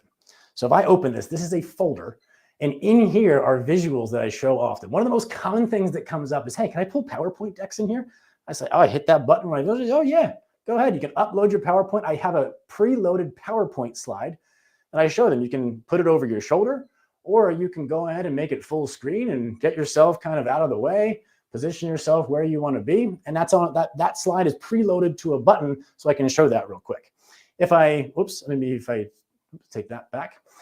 And if I put myself back to the beginning, I also have that's the wrong one I was. Sorry about that. I wanted to do that with myself. Next thing I have is I show people what I really love is sometimes to use as a lower third. So I have a button for a lower third that I created, and I can put that right on top of myself. So it's there. And show people, a lot of people like that, to display your information, put a QR code to your LinkedIn profile. Got that on a button. I have a button that shows our logo to just show the concept of having content, over your shoulder. I have that programmed to a button just to show, hey, you can have that, and you can make it as big or as small as you like just by taking a corner of it and dragging it around. So I can turn that away. I do have a picture preloaded because a lot of people ask me, and I just like to talk about them, of my kids. So if I press this one, which is great because the button actually has them, there's a picture of my kids. I can show them off. I do have a button that will show pricing. That does come up. Some people say, whoa, is that expensive? And I get out of the way and I show them, here's how much it is. Real cool. And usually at the end of the meeting, I throw out my favorite GIF. I love The Office and Dwight Schrute, and I say, thank you. So this is how I use my demo profile to kind of put on a little bit of a show in the spur of the moment. So I have all these controls and I run through it. So that's my demo profile. The next one is maybe less exciting, but I call it my recording profile. And this is when it's time to make a recording, like, if you need to make an update for your team or to make a professional looking recording, I want different buttons. So the buttons I just did were to give people an overview of how works. But I know if I have a pre-made presentation that needs to be done a certain way, I have a different profile, and I'll just show you real quick what that looks like. If I come out of here, switch profile to my recording profile, I do have Wavelink in here because a lot of people ask about music. I'll let Agene talk about that. But I have buttons that will advance my slides because usually when you have a recording, you need to go through your slides. I have a record button so I can record and stop from my Stream Deck. I also have a button that if you wanted to, a lot of people ask me, can I use it with my own room? And just to show you my green screen, I can hit that button and turns the background off. I can also hide the slides so you can fully see that's where I'm standing. Put the slides back on, put my background back on, and yeah, the dials still work. I can shrink myself down or come back to full screen with the button. That's my recording one. So again, it's similar in that this alt controls, but it's made to optimize for the setting of recording. The next one that I really want to show, and this is like the last one that I'll really dive into, is what I call my automation profile. This one's just a time saver. I think if you get a Stream Deck, you should look into making your own automation profile and think about what are the tasks you do that you repeat. And maybe they're not just one click. If it's one click, you don't really need a button to automate one click. But what are the tasks you do that require multiple clicks? Or you type the same thing over and over again. And it's like, okay, I have to do that again. Think about making a profile that automates them. The best way to do this, my number one recommendation is learning how to use one of two things. Either the multi-action function in Stream Deck, where basically you just take it's called multi-action. It's under the Stream Deck dropdown. You drag it in, and you'll drag a whole bunch of options, and Stream Deck will do them one at a time in order, and it'll automate something. Or you learn how to use what's called Keyboard Maestro, and there's a whole bunch of resources about that. But let me show you my automation profile to show you what it looks like. Here, I'll switch my profile. And I want to explain a bunch of them and just show you my favorite one because it makes me happy. When I press that button, I'm like, wow, I'm glad I live in a world where this is possible. So let me just run through these. These two buttons up here, let me point to them with my mouse. These two here are so useful. I wish I could show you on this LinkedIn Live. But I work on multiple monitors. I spend a frustrating amount of time manipulating my windows so that, okay, my notes are here, here, my Slack's here, all the time. So I made two buttons that will move my windows. When I'm ready to record, it moves my windows into recording. Where is front and center. My camera app is needed to where it's go. Slack is out of the way. And then I have a meeting. This is a meeting button that'll move my windows into meetings where notes all of a sudden become pulled up. Slack's over here. So there's certain ways I like my windows recorded. So if I have a note that I'm looking at someone, I'll put them next to each other. It saves a lot of time. I have a button over here that turns off lights, just my smart lights. So you can do that. You don't just need to turn, it doesn't need to be key lights. It can turn off other types of smart lights. Again, they're not, so I won't press that. We already know what that looks like. But I have 3 Slack things that I use often. I am my team that I talk to all the time. I have a button that will open up Slack, put it in front of my face, and pull up that channel. It might not sound like that's super exciting, but it saves a lot of time. It's just, I have a thing I want to say to them. Boom, Slack's right in front of me. I also have 2 buttons that will update and clear my Slack status. So if I have to run away from my computer, a button that says, I have a BRB button. If you can see it, I press it, updates my Slack status, let people know I'm gone. When I come back, I clear it. My favorite button is up here in the top left. If you're in sales, I don't know how many people here are in sales, but even if you're not, one thing I'll say about sales is if you get what's called an inbound lead, that means someone has raised their hand and wants to buy your product, wants to learn more. We have a spot on our website that people reach out and say, I want to talk to sales. When they come in, it's been ingrained in my head because I spent 7 years in sales, that when they come in, you do not make them wait. When people raise their hand, you call on them immediately, because you don't want them to then say, all right, I didn't get called on, I'm going to put my hand down and I'm going to go raise it somewhere else. So I have a button that when an inbound lead comes, my colleague Steven's out right now on paternity leave, I'm covering the inbound lead inbox for him. I have a button that when I get a notification and it's in my screen that, oh, an inbound is in, I never want to make that person wait. Sometimes I'm knee deep in things and I don't, I have to pull up my email. I have to go find out who did it. I got to write my message. I have a button that automates and makes this super fast. And I recommend anyone who has emails that are urgent that you need to respond to think about automating this. What I want to do is show, if I don't pull up a screen share, it's not going to make sense. Let me just show how this works. And this is a quick action that I've put together that strings multiple steps. Let me clear this slate and bear with me as I share my screen. I'm going to share this screen. Let me make it full screen and move it to the center. Bear with me. I'm going to move myself a little bit out of the way. So here's the situation. Let me just set the stage. If you, and I'm going to, just imagine me pressing that button. You don't see my Stream Deck right now, but imagine me pressing that button. I'm knee deep in an Excel spreadsheet doing some work. This is just fake data, by the way. It's a template. And an inbound comes in. And I need to respond to this person immediately. So I'm going to press that button. I'm going to show you what this Stream Deck action will do and just react with me here. So I press the button now. And it pulls open. Why is it not showing? Why is it not doing that? Let me see if I can press that again. Why did that work? Let's try that again. Sorry, I think I've shared the wrong. Why is it not? Oh, I guess maybe share. Let's try that again. Screen share. I'm going to share. Oh, I've shared the wrong thing. That's why. Okay, so let's say I'm on the website. Sorry to set the stage again. Sorry about that. One of my favorite features, by the way, in is if you are sharing your screen, you can actually, you don't need to see my tabs. So I'll stop doing that. And then what you can do is if an inbound comes in, reset the stage. Sorry about that. That's what happens here. Reset the stage. Oh, an inbound comes in. I can press that button. And here's what will happen.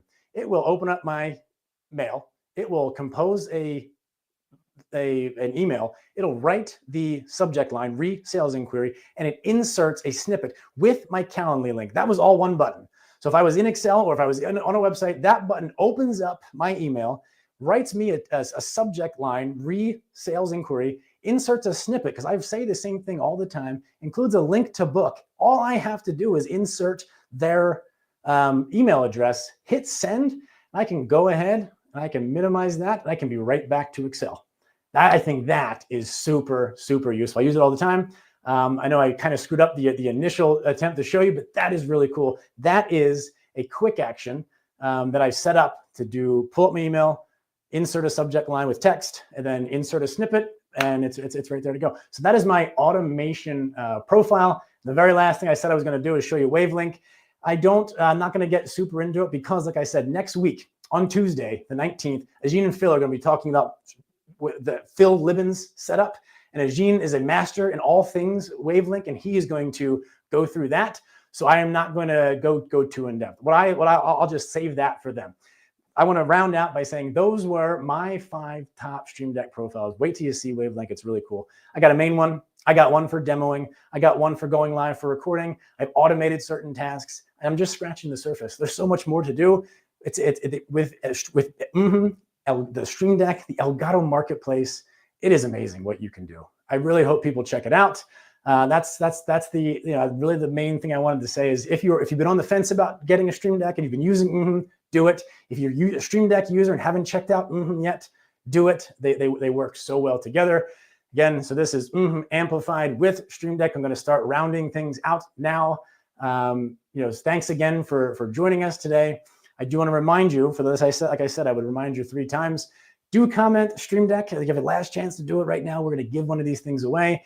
And if you don't get picked, but you do want a Stream Deck, and you should, go ahead and use the discount code. 20% off, save you some cash. You will not regret it. I highly recommend the Stream Deck Plus with the knobs. As a reminder, my name is Michael Perekupka. Thanks for listening. It's tough when you're the only talker the whole time. So hopefully, like I said, it was interesting. If you saw a profile that you'd like and you'd like to share, let's figure that out. I'd be happy to do it. Have a great rest of your day. And yeah, and thanks so much again for joining. And I'll sign off now. Have a good one. Bye. Hello, everyone. Thank you so much for being here. Welcome to the third and final part of the Amplified with Stream Deck series. In the first part that aired 2 weeks ago, Garren Parkins introduced us to and Stream Deck. In the second part that aired last week, Michael Perekupka showed us how to get started with profiles for the Stream Deck. You can find the recordings of these two live streams posted on the LinkedIn page. So if you missed them, I highly recommend you check them out. In this final part of the series, we're going to take a deeper look into Stream Deck custom profiles and learn about Phil's personal Stream Deck setup. Oh, what's that? Where's Phil? Well, Phil will be joining us shortly. It's just me for now. Oh, come on, that's uncalled for. Listen, before Phil joins us, I've got a lot of cool stuff prepared for you. I promise you'll want to see this. Then we'll invite Phil. Sounds good? Great. Here's a quick look at what I'll be covering. I'm going to start from the bottom and lay the building blocks until we get to the top, where I'll put it all together and show you what kind of heights you can reach when you master and Stream Deck together. So let's lay down our foundation by first talking about mmhmm. mmhmm is a video communication super app. It's allowing me to do all this right now. I can easily create compelling visuals to aid in whatever I'm trying to explain. I can make myself look great with visual effects and amazing virtual backgrounds. Now let's take a look at Stream Deck. Stream Deck is our audio mixer, production console, and productivity multi-tool, all rolled into one. And now, ta-da, you get Stream Deck. I have a second camera pointing at my Stream Deck Plus on my desk right now. Let's take a look at it together. Okay, so here it is. Here's my Stream Deck Plus. I could use it to do a lot of different things, like add sound effects, use microphone filters, add a music track,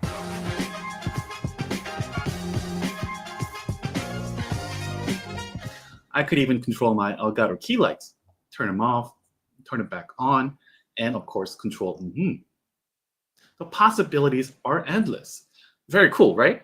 I can practically hear your interest peaking right now. If you don't have a Stream Deck Plus, do not fret, friend, for today is your lucky day. You have a chance to win a free Stream Deck Plus by commenting Stream Deck in the chat right now. We'll be drawing to pick one lucky winner, and you can comment it anytime. I'll also remind you again before this is all over. Even if you aren't picked as the winner, your luck hasn't run out yet. You still have a chance to save 20% off of your next Stream Deck purchase from Elgato Store by using the promo code ZZ-mmhmm.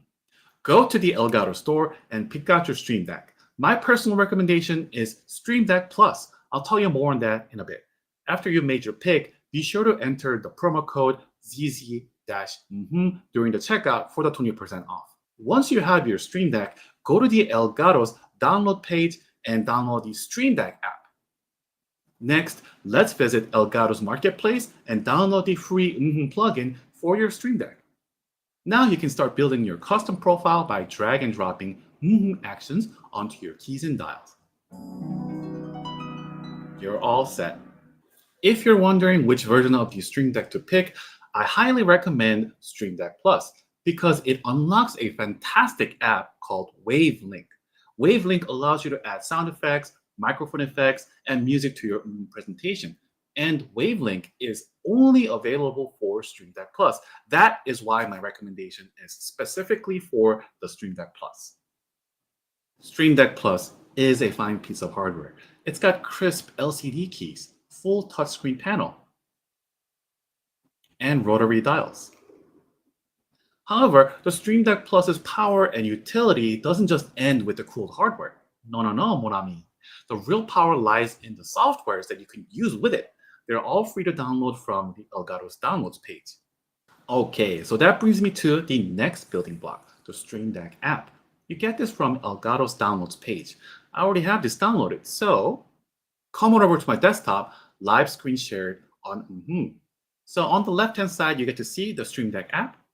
Michael and Garren went over this in great detail, so I'm gonna just stick to one part of it, which is the soundboard actions here. I can drag and drop either one of these onto any one of the empty key slots and assign it to that on the Stream Deck Plus. I'm gonna do that just right now. I'm going to drag and drop play audio action onto an empty key slot. There we go. And once I do that, you'll see a lot of options pop up here, and then these two icons is what I want you to focus on. Clicking on either one of these will take you to the Elgato Marketplace page over here on my right-hand side. You could use it to add sound effects or music. You have a great library of copyright-free music and sound effects. Once you have the Stream Deck, it just all comes along with it, you know. So let's go and take a look at some sound effects.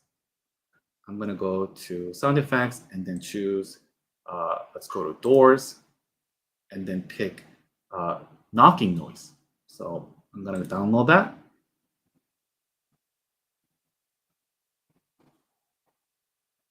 When it downloads, it'll automatically come over to the Stream Deck app, and I can click on this action again and then assign that sound right here. So there's nothing on here, so even if I press the button, it won't do anything. We gotta start assigning it whatever sound and music it wants that I wanted to have it play. So I'll choose, and from the files, I'll click on knocking on wooden door that I just downloaded.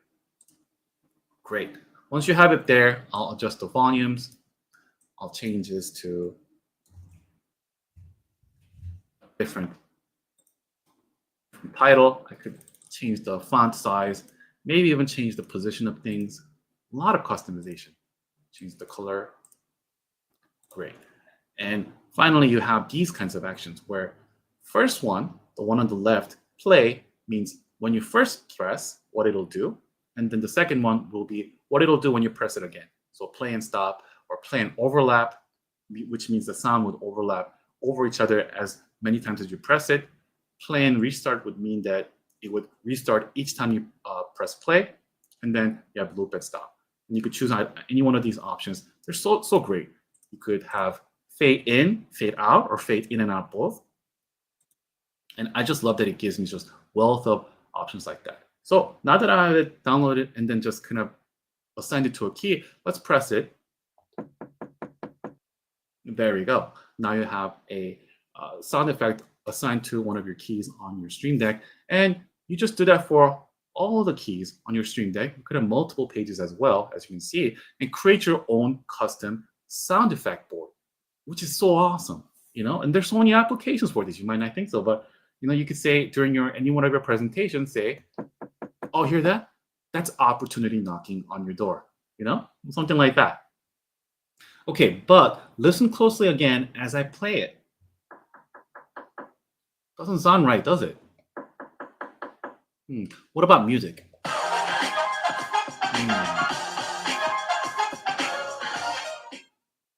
You know what? It sounds like I'm playing the sound through the phone. This is because it's only playing for my speakers. It's as if I'm in my car hearing our favorite song and putting my phone up to my car stereo. Not ideal way to experience music or sound. My microphone is the only sound source piping into so only the microphone sounds can be heard. In order to give you, the audience, a high quality sound, I have to find a way to digitally route the sound from the Stream Deck and combine it with microphone sound and pipe it into together. And that is where Wavelink comes in, our next building block. Again, please be aware that Wavelink app is only compatible with the Stream Deck Plus version. All right, let's go to the Elgato's downloads page once again and find Wavelink and install it. What you're seeing behind me is the Wavelink app, screen sharing live from my desktop. And on big picture, on a global level, what it's doing is taking all the audio sources that I'm adding onto Wavelink and mixing it into one single sound source that could be used by any other app that takes a microphone, like or Zoom and whatnot. So take a look over here on the left-hand side. I have my microphone selected as one of the sound sources. And then I'm also adding another sound source called Stream Deck. So those two sounds can now be played together, mixed together, and consumed by mmhmm. That's what's happening right now. You'll see two kinds of volume controls for each one of these. You could individually select the volume controls for each of the audio sources, both of them. And on the left-hand side is called the monitor mix. And on the right-hand side is called the stream mix. Likewise, you could change the overall volume of those combined channels by going into the monitor mix and changing the volume levels over here. And then also finally the stream mix and then changing the volume levels over here. So what's the monitor and stream mix all about? Monitor mix is what you can privately monitor, the levels and volumes and things in your ear. And it can be really helpful because as I'm playing the music and sounds, I want to be able to hear them. So I have it unmuted here from the Stream Deck.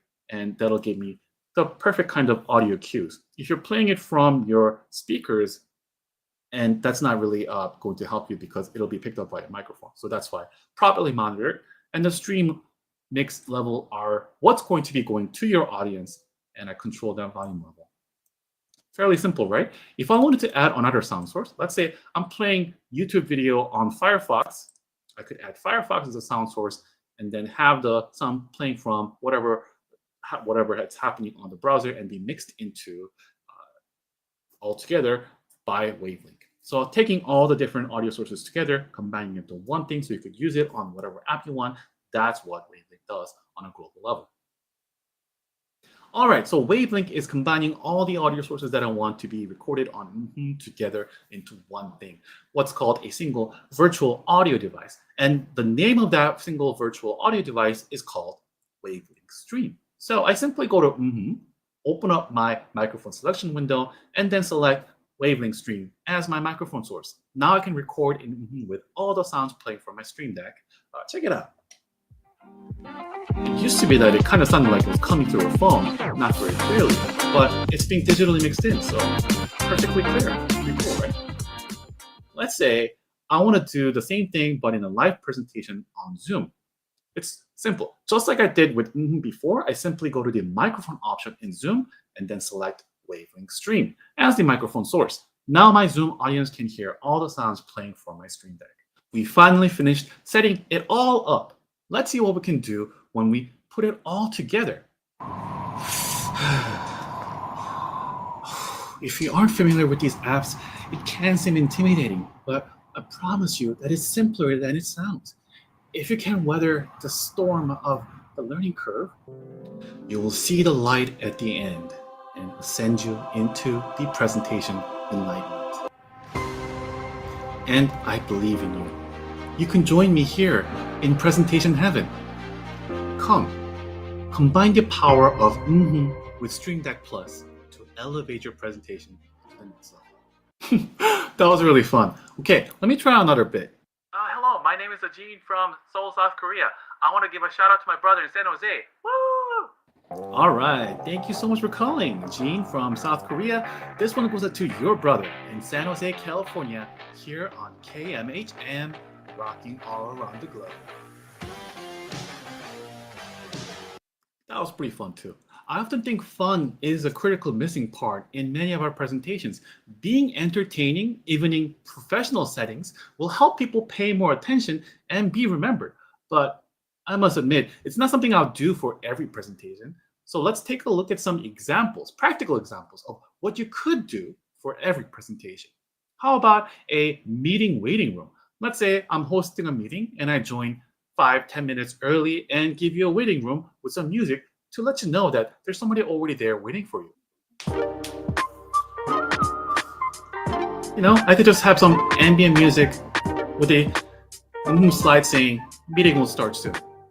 I could even combine on my Stream Deck, have a multi-action, have one button press, play the music, mute my microphone and mute my camera, and then press it again to unmute my microphone and my camera to pop into meeting right away. It's pretty useful, right?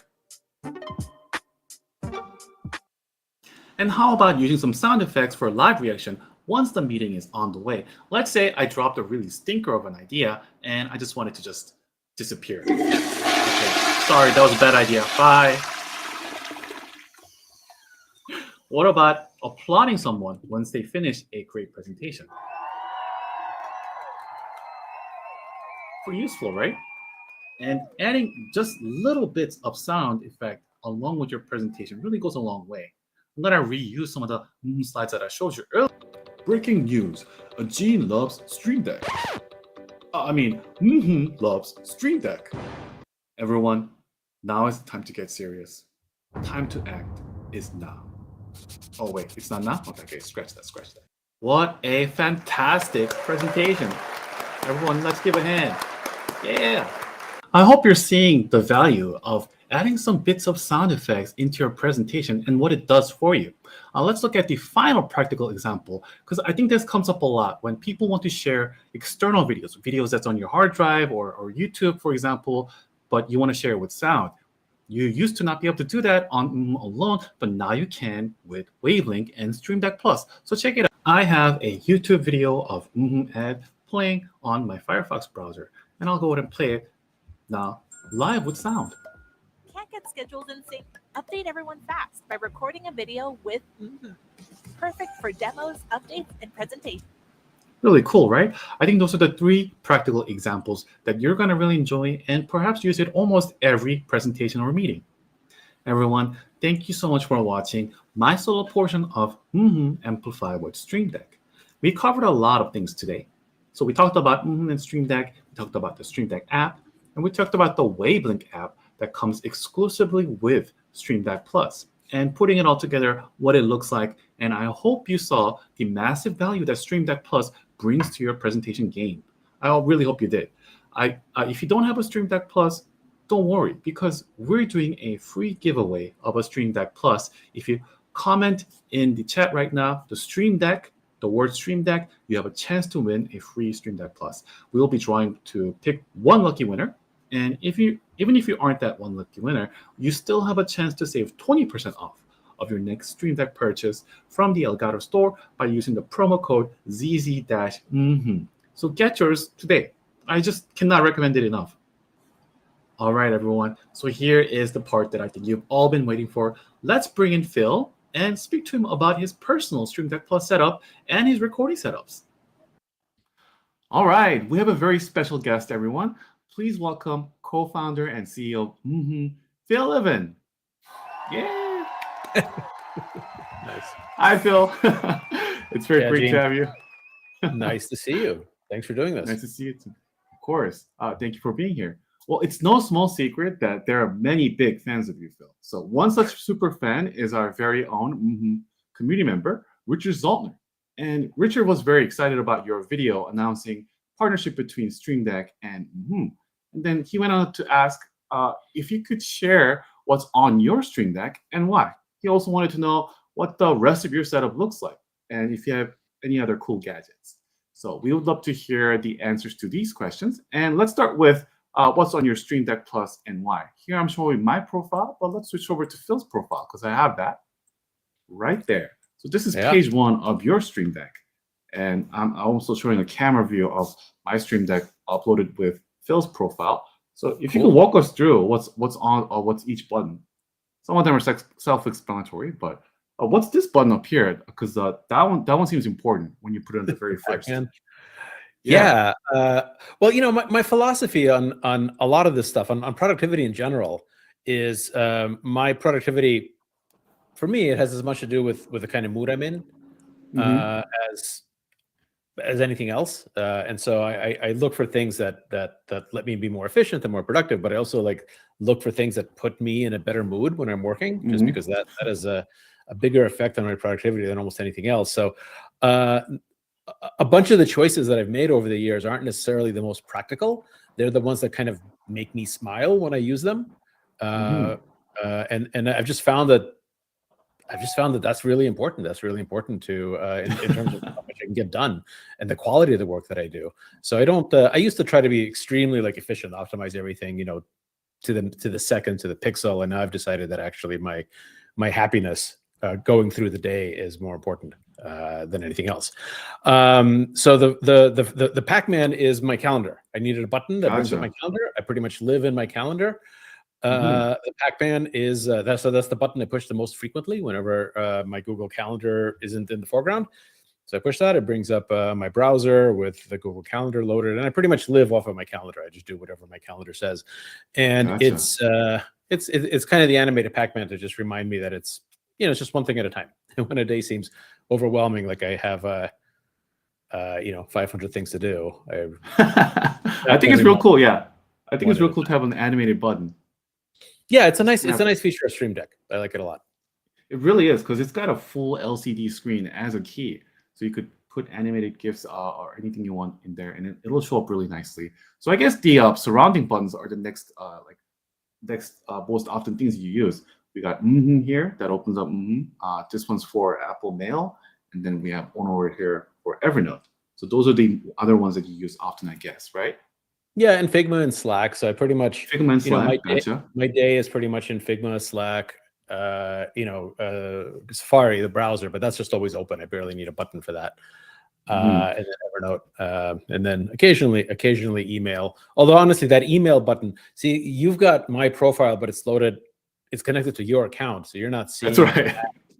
Yeah. So my email, I never push that email button. It's just there because it makes me laugh, because on my system it says it's badged, with how many unread emails I have, and right now it's reading 273,982. Which I think is see. Yeah, I see. Gotcha. Yeah, it's one of your happiness buttons that you set up. Well, it makes me happy not to push it. Right. What about this CPU button? I thought this was a very interesting choice. Do you use like a lot of very heavy loaded, CPU heavy programs? Yeah, sometimes. That also brings up the activity monitor when I push it. So at a glance, it kind of gives you the CPU, and that's one of the standard Elgato utilities. But then if I push it, it brings up the activity monitor with more detailed information, and it's kind of a leftover from probably a year and a half ago. We were developing new versions of that were some of the features were really CPU intensive, and we were trying it. I was trying it on different hardware, and so I was like kind of constantly living in the activity monitor just to see how different things affect it. I don't really need it very much now, because it's been, our performance has been much better and pretty stable for the past year or so. But it still makes me feel, I like to pretend that I'm still an engineer, and so it makes me feel technical to have it. Cool. All right, so I do see that you have a light control here. I'm guessing we're going to see that later on when we see the rest of your setup. So I'm guessing it just turns on and off. I love this part here, your world clock. Yeah, so I like this particular Stream Deck, the one with the dials, right? This is the Stream Deck Plus.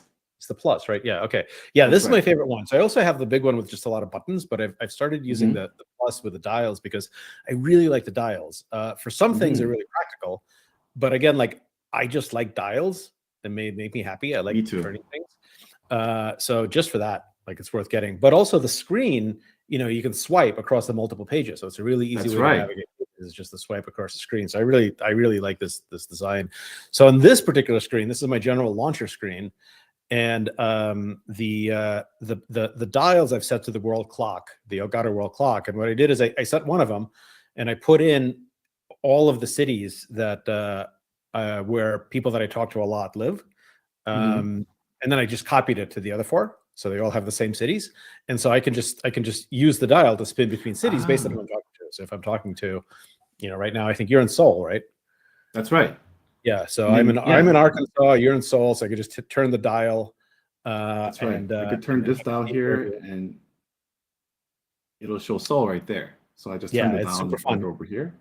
Yeah. So if I'm if I'm on a call with up to 4 other people, I can kind of at a glance see what time everyone's at, which I like a lot. And then and then I use the screen to just swipe to different pages when I need them. That's right. I use 3 pages of this. Let's do that right now. So I'm going to swipe over to our next page. Yep. There we go. So this is the second page of Phil's profile. We have one over here that opens up once again. These are the buttons from the free plugin that you could download from Elgato's marketplace. And over here, this is, I think, toggling between full screen. And over here is toggling slide. Over here is record. And then could you tell us about these bottom row of buttons, please, Phil? Yeah, so this whole page is kind of my general page. This is when I'm using I'm usually in this page, sometimes in the next one. But this is my general purpose one. And so the stuff at the top is if I'm presenting, either in or if I'm making a recording, or if I'm doing it on Zoom, through kind of whatever. These are the most common things that I use. So the top row is shows me full screen or small, or so I can kind of easily toggle that, or it hides and shows the slides. These are things that I'm just like frequently doing. And then the record button is mostly when I'm making recordings myself. And mostly, honestly, I'm using it as a stop button. So I'll hit record, and then that way I know it's in that corner, so I could just hit stop without looking down.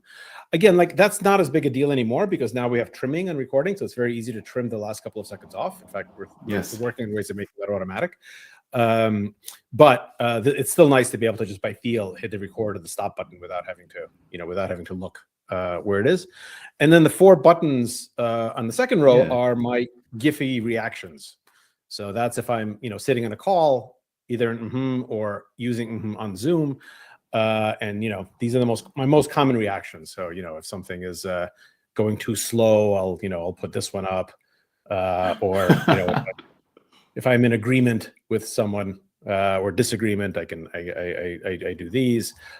So these are basically my quick Giphy reactions, which I wind up using quite a bit. And then on the sliders and the buttons here, again, this is for my everyday use. So I've got the first one. I'm actually using the dial. It's the go to slide, right? So that lets me just advance previous and next in the slide. So I can, again, without looking, if I have a presentation loaded, I could just step through the slides back and forward. Or if I want to go to the first one, I can just very quickly, jump to the first slide. The next one is size. So that one is, kind of makes me bigger and smaller, which is fun to do. And then fade, I use this one a bunch.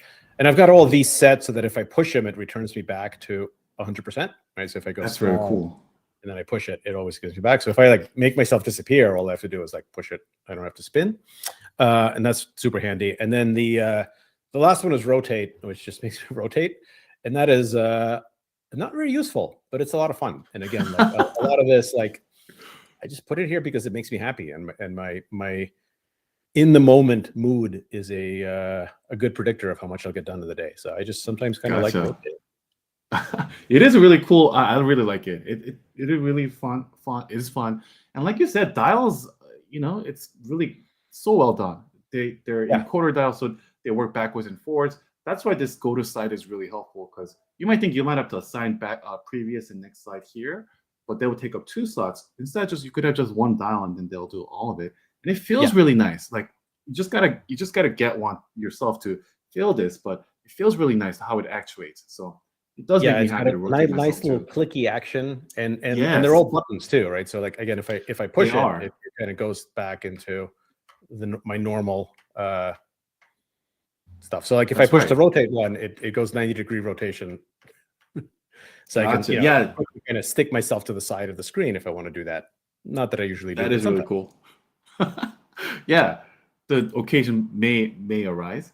I just love this part here too. I just love that you have those reaction Giphies. I think that's one of the cool features of Stream Deck that you could use with, and kind of elevates your live meetings and whatever you're doing. So I really loved when I first loaded up your profile. I think this was my favorite page because of that. Yeah, I like the reaction. Giphies are just good for reactions, and obviously you can put whatever media you want in there. But I wind up using these a lot, so I was happy to have them. Cool. All right, so let's go to the third and final page for Phil's profile here. Could you tell us about this page, please? So this was my kind of setting up in page. It's basically controls the main appearance. So it's my most frequently used backgrounds. And then the dials are my lights, because I have 4 Elgato lights. Probably only really need 2 of them, but I can talk about when I show you my setup. I'll talk about why I have 4, and I can control each one individually based on time of day and what effect I'm going for. And then the background buttons are set my background. So The ones in the top 4 are Mhm. these rooms that I use frequently. So I have these like window That's views. right. I have spring, and I have them kind of in season order. So it's winter, spring, summer, and fall. And I kind of like going through all of them too, based on mood. And Mhm. this changes. Sometimes I have these 4. Sometimes I have another 4 loaded. Um, I've been sitting in the spring one mostly these days. And then Gotcha. the bottom Go right 4 here. are more Mhm. functional. So this is where I live. I live in Bentonville, Arkansas, right Mhm. a couple of minutes away from the very first Walmart here. So people ask me where I am. I like to just push the button and say like, "Hello from Northwest Arkansas." I like the Paper World one. It's kind of one of my favorite OG backgrounds. I think it's just kind of beautiful. I like the map one. The map one I do a Yeah. lot. Here, actually, like let's demonstrate this. I can hide all of the stuff, right? Mhm. So I just push the button to hide the thing, and then we have the map. And then if I'm on a call, I kind of go like, "Hey, like where's everyone?" And I put myself over here, Oh yeah. and I then could put other myself people right can, over here. yeah, and you can kind of see where people are on the call. So it's stuff like that. I think there's like a bunch of the backgrounds we have are interestingly functional. I That's like the map right. one because I like it's a good I way to really like like this too. kind of get started. Yeah. Sometimes I use the one, the arrow one, and I just say, okay, if we have to make a decision, I'll say like, all right, let's Ah. say, this decision, who's with me? And then I like put myself on one side, and then people can go closer to me or further away based on if they agree or disagree. So I like having this, but the map one is probably my favorite sort of casual, as people come in, they just sort of put themselves where they are. And since we have a pretty international group of people, it's fun to just see where in the world everyone is when you're talking to them. It really is so cool. Like I just love this part, this intuitively interactive part of the call experience, where you just immediately know instinctively, oh, like I'm gonna place myself over where I am at, and it Yeah. becomes a very fun conversation starter, icebreaker. I love that. Yeah. Perfect. And it's fun to see, like, if you've got a few people, you don't even have to say anything. You just kind of do it and move yourself, and then people will start moving themselves. Or you can say, hey, where's everyone going for summer break? And people can, move around. I might go to Brazil again this year, so I might be down here. Cool, But right cool. now I'm over here. I would love to check out Brazil. It's Awesome. great. And then the last one is just is Oostroids. That's our little game for Oh, sorry. people are just getting set up. No problem. Here we go. There we go. And you use the arrow keys to navigate and the space bar to shoot, and you can kind of, while waiting for Oops. people. I keep on going to different slides because of my arrow keys. Sorry I about know that. both of us are Yeah. using it. Gotcha. And blow up asteroids just for fun. That one is really cool. Maybe it's a little known fact, but that's a fully functional asteroid game you could play within your call. How cool is that? I've never Hopefully seen at the an app do beginning that. of your call, maybe as you're waiting for people to join.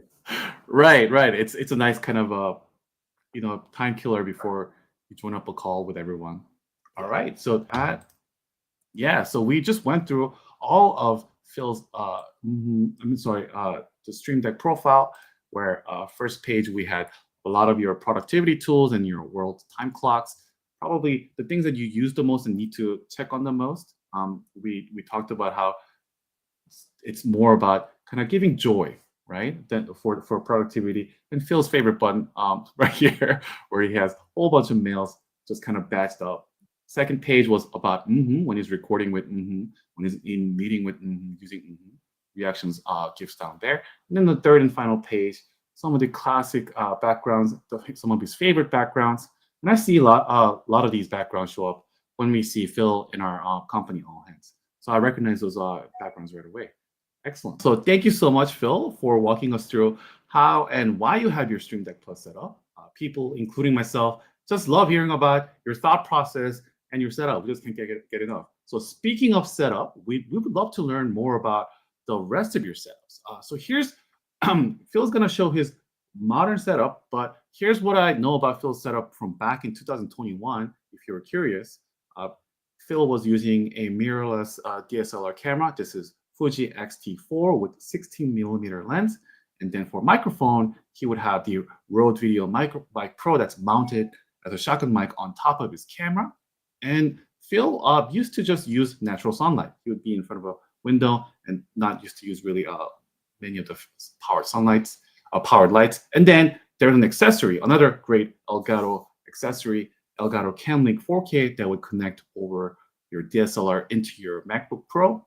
And for green screen, you used to just hang up a green fabric in your back wall. So that's what I know from way back. So I would love to hear how your setup has changed since then, please. Yeah, it's pretty much all different. It's really evolved over the past couple of years.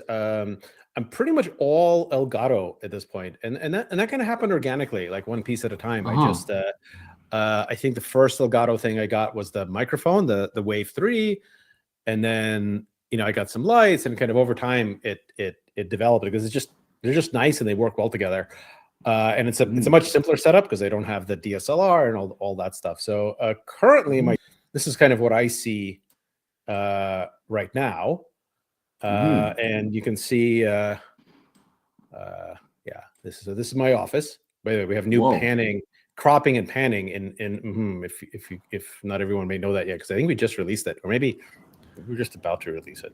Anyway, we either just released it or we're just about to release it. But if you crop, you can crop anything now, and so you can crop an image. That's right. You can hold down the option key and you can pan inside of it. So I've got this cropped to be 16:9, so I can fill up the whole screen and I can kind of pan around.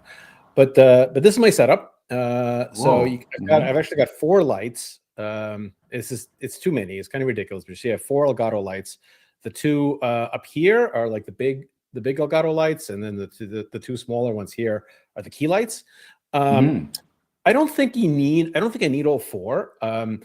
I just the way that I bought them, I wound up with 4, and I've got the 2 big ones actually not pointed at me. I've got the 2 big ones pointed behind me and angled down to the green screen. I've got a green screen set up. And so they're lighting up the green screen, which does make a little bit of a difference. Although honestly, I think I need this less now, because now that we have automatic green screen calibration in the product, it actually does a much better job than I did manually calibrating it. And so I used to have the 2 big lights lighting up my green screen because I really needed that, so I wouldn't have to keep futzing around with what the green screen looks like. But I don't need that anymore. I don't have that anymore. So I mean, I still have them just because I haven't gotten rid of them, but I don't think it's necessary because the auto calibration does a really good job. I'm just kind of used to having it. Plus, I kind of use them as the room lights. If I'm just reading or something in my room, I change the color temperature of these Elgato lights to something warmer, and they're just nice room lights. And the 2 key lamps, the 2 key lights, which are the smaller ones on either side of my monitor, those are just pointing at me. And this way, I'm less dependent on the natural sunlight. And I have the dials, as you saw, set to control each of the lights individually, so I can vary based on the time of day. I can really vary the mixture of natural sunlight and where I'm getting from the Elgato lights. And it's really fun because I can push each of the dials to turn the lights on and off. And so it's just satisfying because like when I sit down at my desk and I push 4 buttons, it's like I'm starting a helicopter or something. I'm like push, lights up all the lights. It just feels like I feel like a kid, the way I would imagine, turning on Airwolf, if anyone is my age. I remember Airwolf from the 80s. Yeah. So 4 lights. I've got the let's see. I've got the Elgato microphone, the Wave 3. That was the first thing that I bought. I still have that. That's sitting right over there. I've got the teleprompter, which is the thing that's up here. And I've got the Elgato Facecam Pro in the teleprompter, behind the teleprompter. Gotcha. The Elgato prompter is great. It's really cool. I don't actually use it as a teleprompter that much. It's a lot of fun to use it as a teleprompter. Like I'd actually never used the teleprompter before I got it. And so I played around with it, actually reading off of it. And it's a ton of fun. I kind of like doing it, but I just don't do that very much just because I don't really need to. So what I use it for is actually how I'm using it right now is I put the window that I'm looking at in there. So I either have the window in there, just full screen with the sidebar hidden. So I'm just seeing it full. So that way I'm maintaining eye contact, right? So like right now I'm looking at you, I'm looking into the camera because the camera is behind the teleprompter. Or if I'm on a Zoom call, I've got the Zoom window up there. So again, it's sort of like, it's a way that just guarantees that you're just like making eye contact because the window I'm looking at is right in front of the camera. So it's great for that. So even if you don't use it to read off of, I actually think it's worthwhile if you are either on a bunch of video calls or make a bunch of videos. I think it's a really good investment. We're working on some still secret features for the Elgato prompter, which I think are going to be super magic. I think they're going to be like killer features that are going to make people want to have a teleprompter. Not quite ready to talk about those in more detail, but hopefully in the next few weeks we'll be making some announcements about that. But even if it wasn't for that, I would use it just to have as a little second display that's up there. And then from the front, so it looks like this, right? So like I would be sitting, back here. And so I've got the Elgato collapsible green screen behind me. I've got the big version, the kind of the extra large version, because that gives me enough room. The whole thing is sitting at a standing desk, so I can raise it to stand or sit, and the screen is big enough to kind of fit all of it. And if I need to like crop the camera a little bit, I can do that. And you can see the back of the prompter with the camera stuck in it and all that stuff. So yes, I've got the Elgato, the microphone, the wave through microphone, the Pro camera, the prompter, 4 lights, and a green screen. So it's kind of all Elgato. And honestly, until you asked me, until you told me you want to talk about the setup, you kind of asked me to figure out what it was. Didn't even realize it was 100% Elgato. I know, which sounds kind of weird because we were talking about the partnership, but it wasn't like didn't really plan it. I just like one at a time upgraded things, and it turned out it was all Elgato. I really like it. The only thing that isn't Elgato is the arm that the prompter. This is actually the hardest part of the setup for me, was how to get the prompter like right here, like this mess of cables, and it's on this like Jorby Gorilla Pod arm because I have to like balance it to sit right over my monitor. The arm that it came with just wasn't useful. It just didn't position it at the right angle or the right place. I had to get this like much more flexible thing. That was the only difficult part of the setup, was actually just getting the prompter and the camera like angled correctly. I needed the flexible tripod for it. This is I'll also very cool. say that. Yeah, it's kind of messy, but I'm always like suspicious of people with clean desks. Really? Yeah. Something about having a clean desk. Something about having a clean desk, it doesn't resonate with me. I don't mean like a filthy desk. Like I don't like it, if there's like food crumbs and stuff, that's disgusting. But like an uncluttered desk, I think a cluttered desk is like a sign of an uncluttered mind. Is kind of how I like to tell myself. Interesting. And we love hearing those bits of your philosophy, that comes through whenever you talk. Like we really do. So I like that. I'm gonna keep that in my back pocket, because my desk is cluttered. So I'm gonna take that, like as a personal compliment. No offense to people with clean desks. I'm sure it's also fine. No offense, right? Yeah. Yeah. I think this is a great endorsement for Elgato in general, that you were just buying a piecemeal and they just realized, oh wow, it's 100% Elgato. It's not like you were just like they were sponsoring and you just bought a whole bunch of stuff. You just did it by piecemeal. And I also have Elgato key lights. They're great.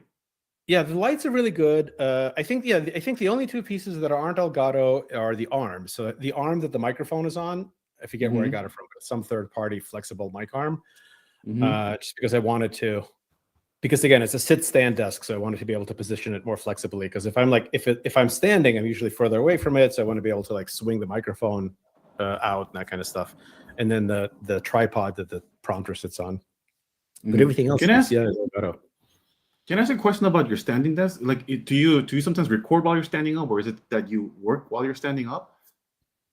Both. Your standing desk? Yeah, both. So it's I forget what brand it is. I don't think it's just something they ordered off the internet. I don't remember necessarily even what the brand is. But I record and I do calls both sitting and standing, and it kind of depends on the mood that I'm going for. If I'm doing a chat like this, it's usually better to be sitting. And so I'm sitting now, especially if the other person is going to be sitting. Because let's actually get rid of all of this stuff. If the other person is going to be sitting as well, then like it's just better. I think it's just a better energy. To be sitting, it's get a little bit more casual. If I'm recording, and I just want to do something that feels like it's a higher energy thing, it's easier to do standing. So if I'm doing a pitch or a presentation, if I'm going to do like a long informational thing, sometimes I'll sit. If I want to do something quick and just get people excited, sometimes I'll stand. It just feels different. And my suggestion is just to try it both ways and see what the results are, and pick the right. Like I try to pick it based on what I'm trying to accomplish. So I'll do both. And then if I'm working, I'll do a lot of both. Although honestly, I don't actually work that much from this desk. I'm usually, just take my laptop and go sit somewhere else. Gotcha.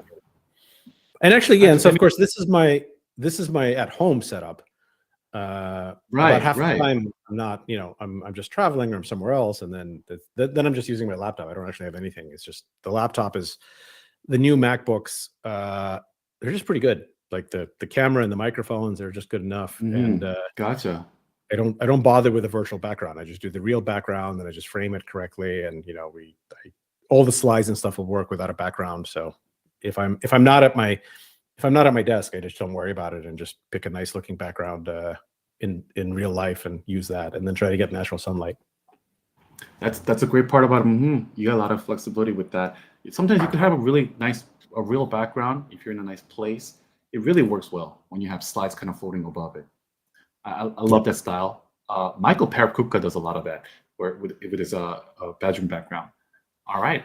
So I think that pretty much covers everything we wanted to find out about you, Phil, about your personal Stream Deck Plus profile and your recording setup at home.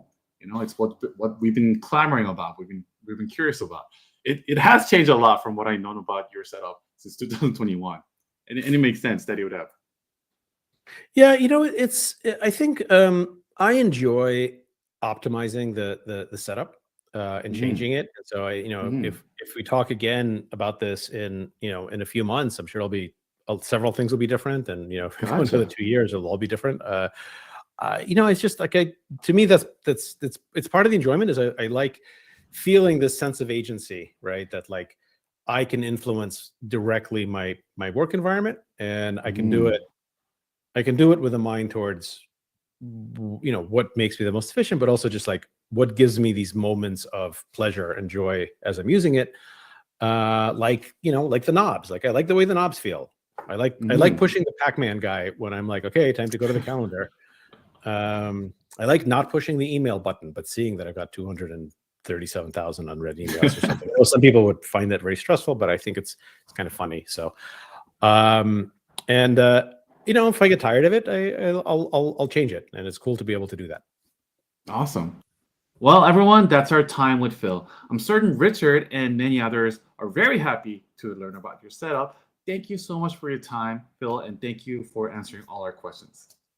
Thanks, Agene. Thanks, Richard. And yeah, thanks to everyone in our community. Please reach out. Let me know how we can continue to make better. All right. Bye. Okay. One more time, everyone. We're doing a free giveaway of a Stream Deck Plus. For a chance to win your free Stream Deck Plus, comment the words Stream Deck in the chat right now. We'll be drawing to pick one lucky winner, and it could be you. Even if you aren't that one lucky winner, you still have a chance to save 20% off of your next Stream Deck purchase from the Elgato store by using the promo code ZZ-mmhmm. So remember to use that promo code at the checkout to get your 20% off. This has been Amplified with Stream Deck series. Thank you all for joining us. Thank you all for watching. I hope you have a wonderful day. Goodbye.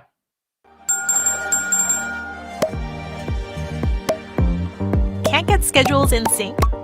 Update everyone fast by recording a video with videos are perfect for demos, updates, and presentations.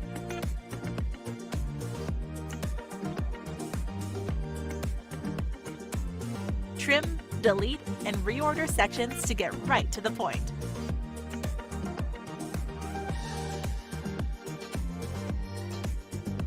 Fix mistakes by re-recording them.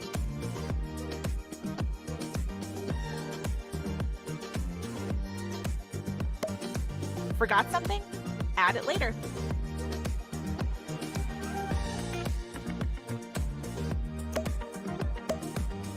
Nothing explains your ideas better than you do.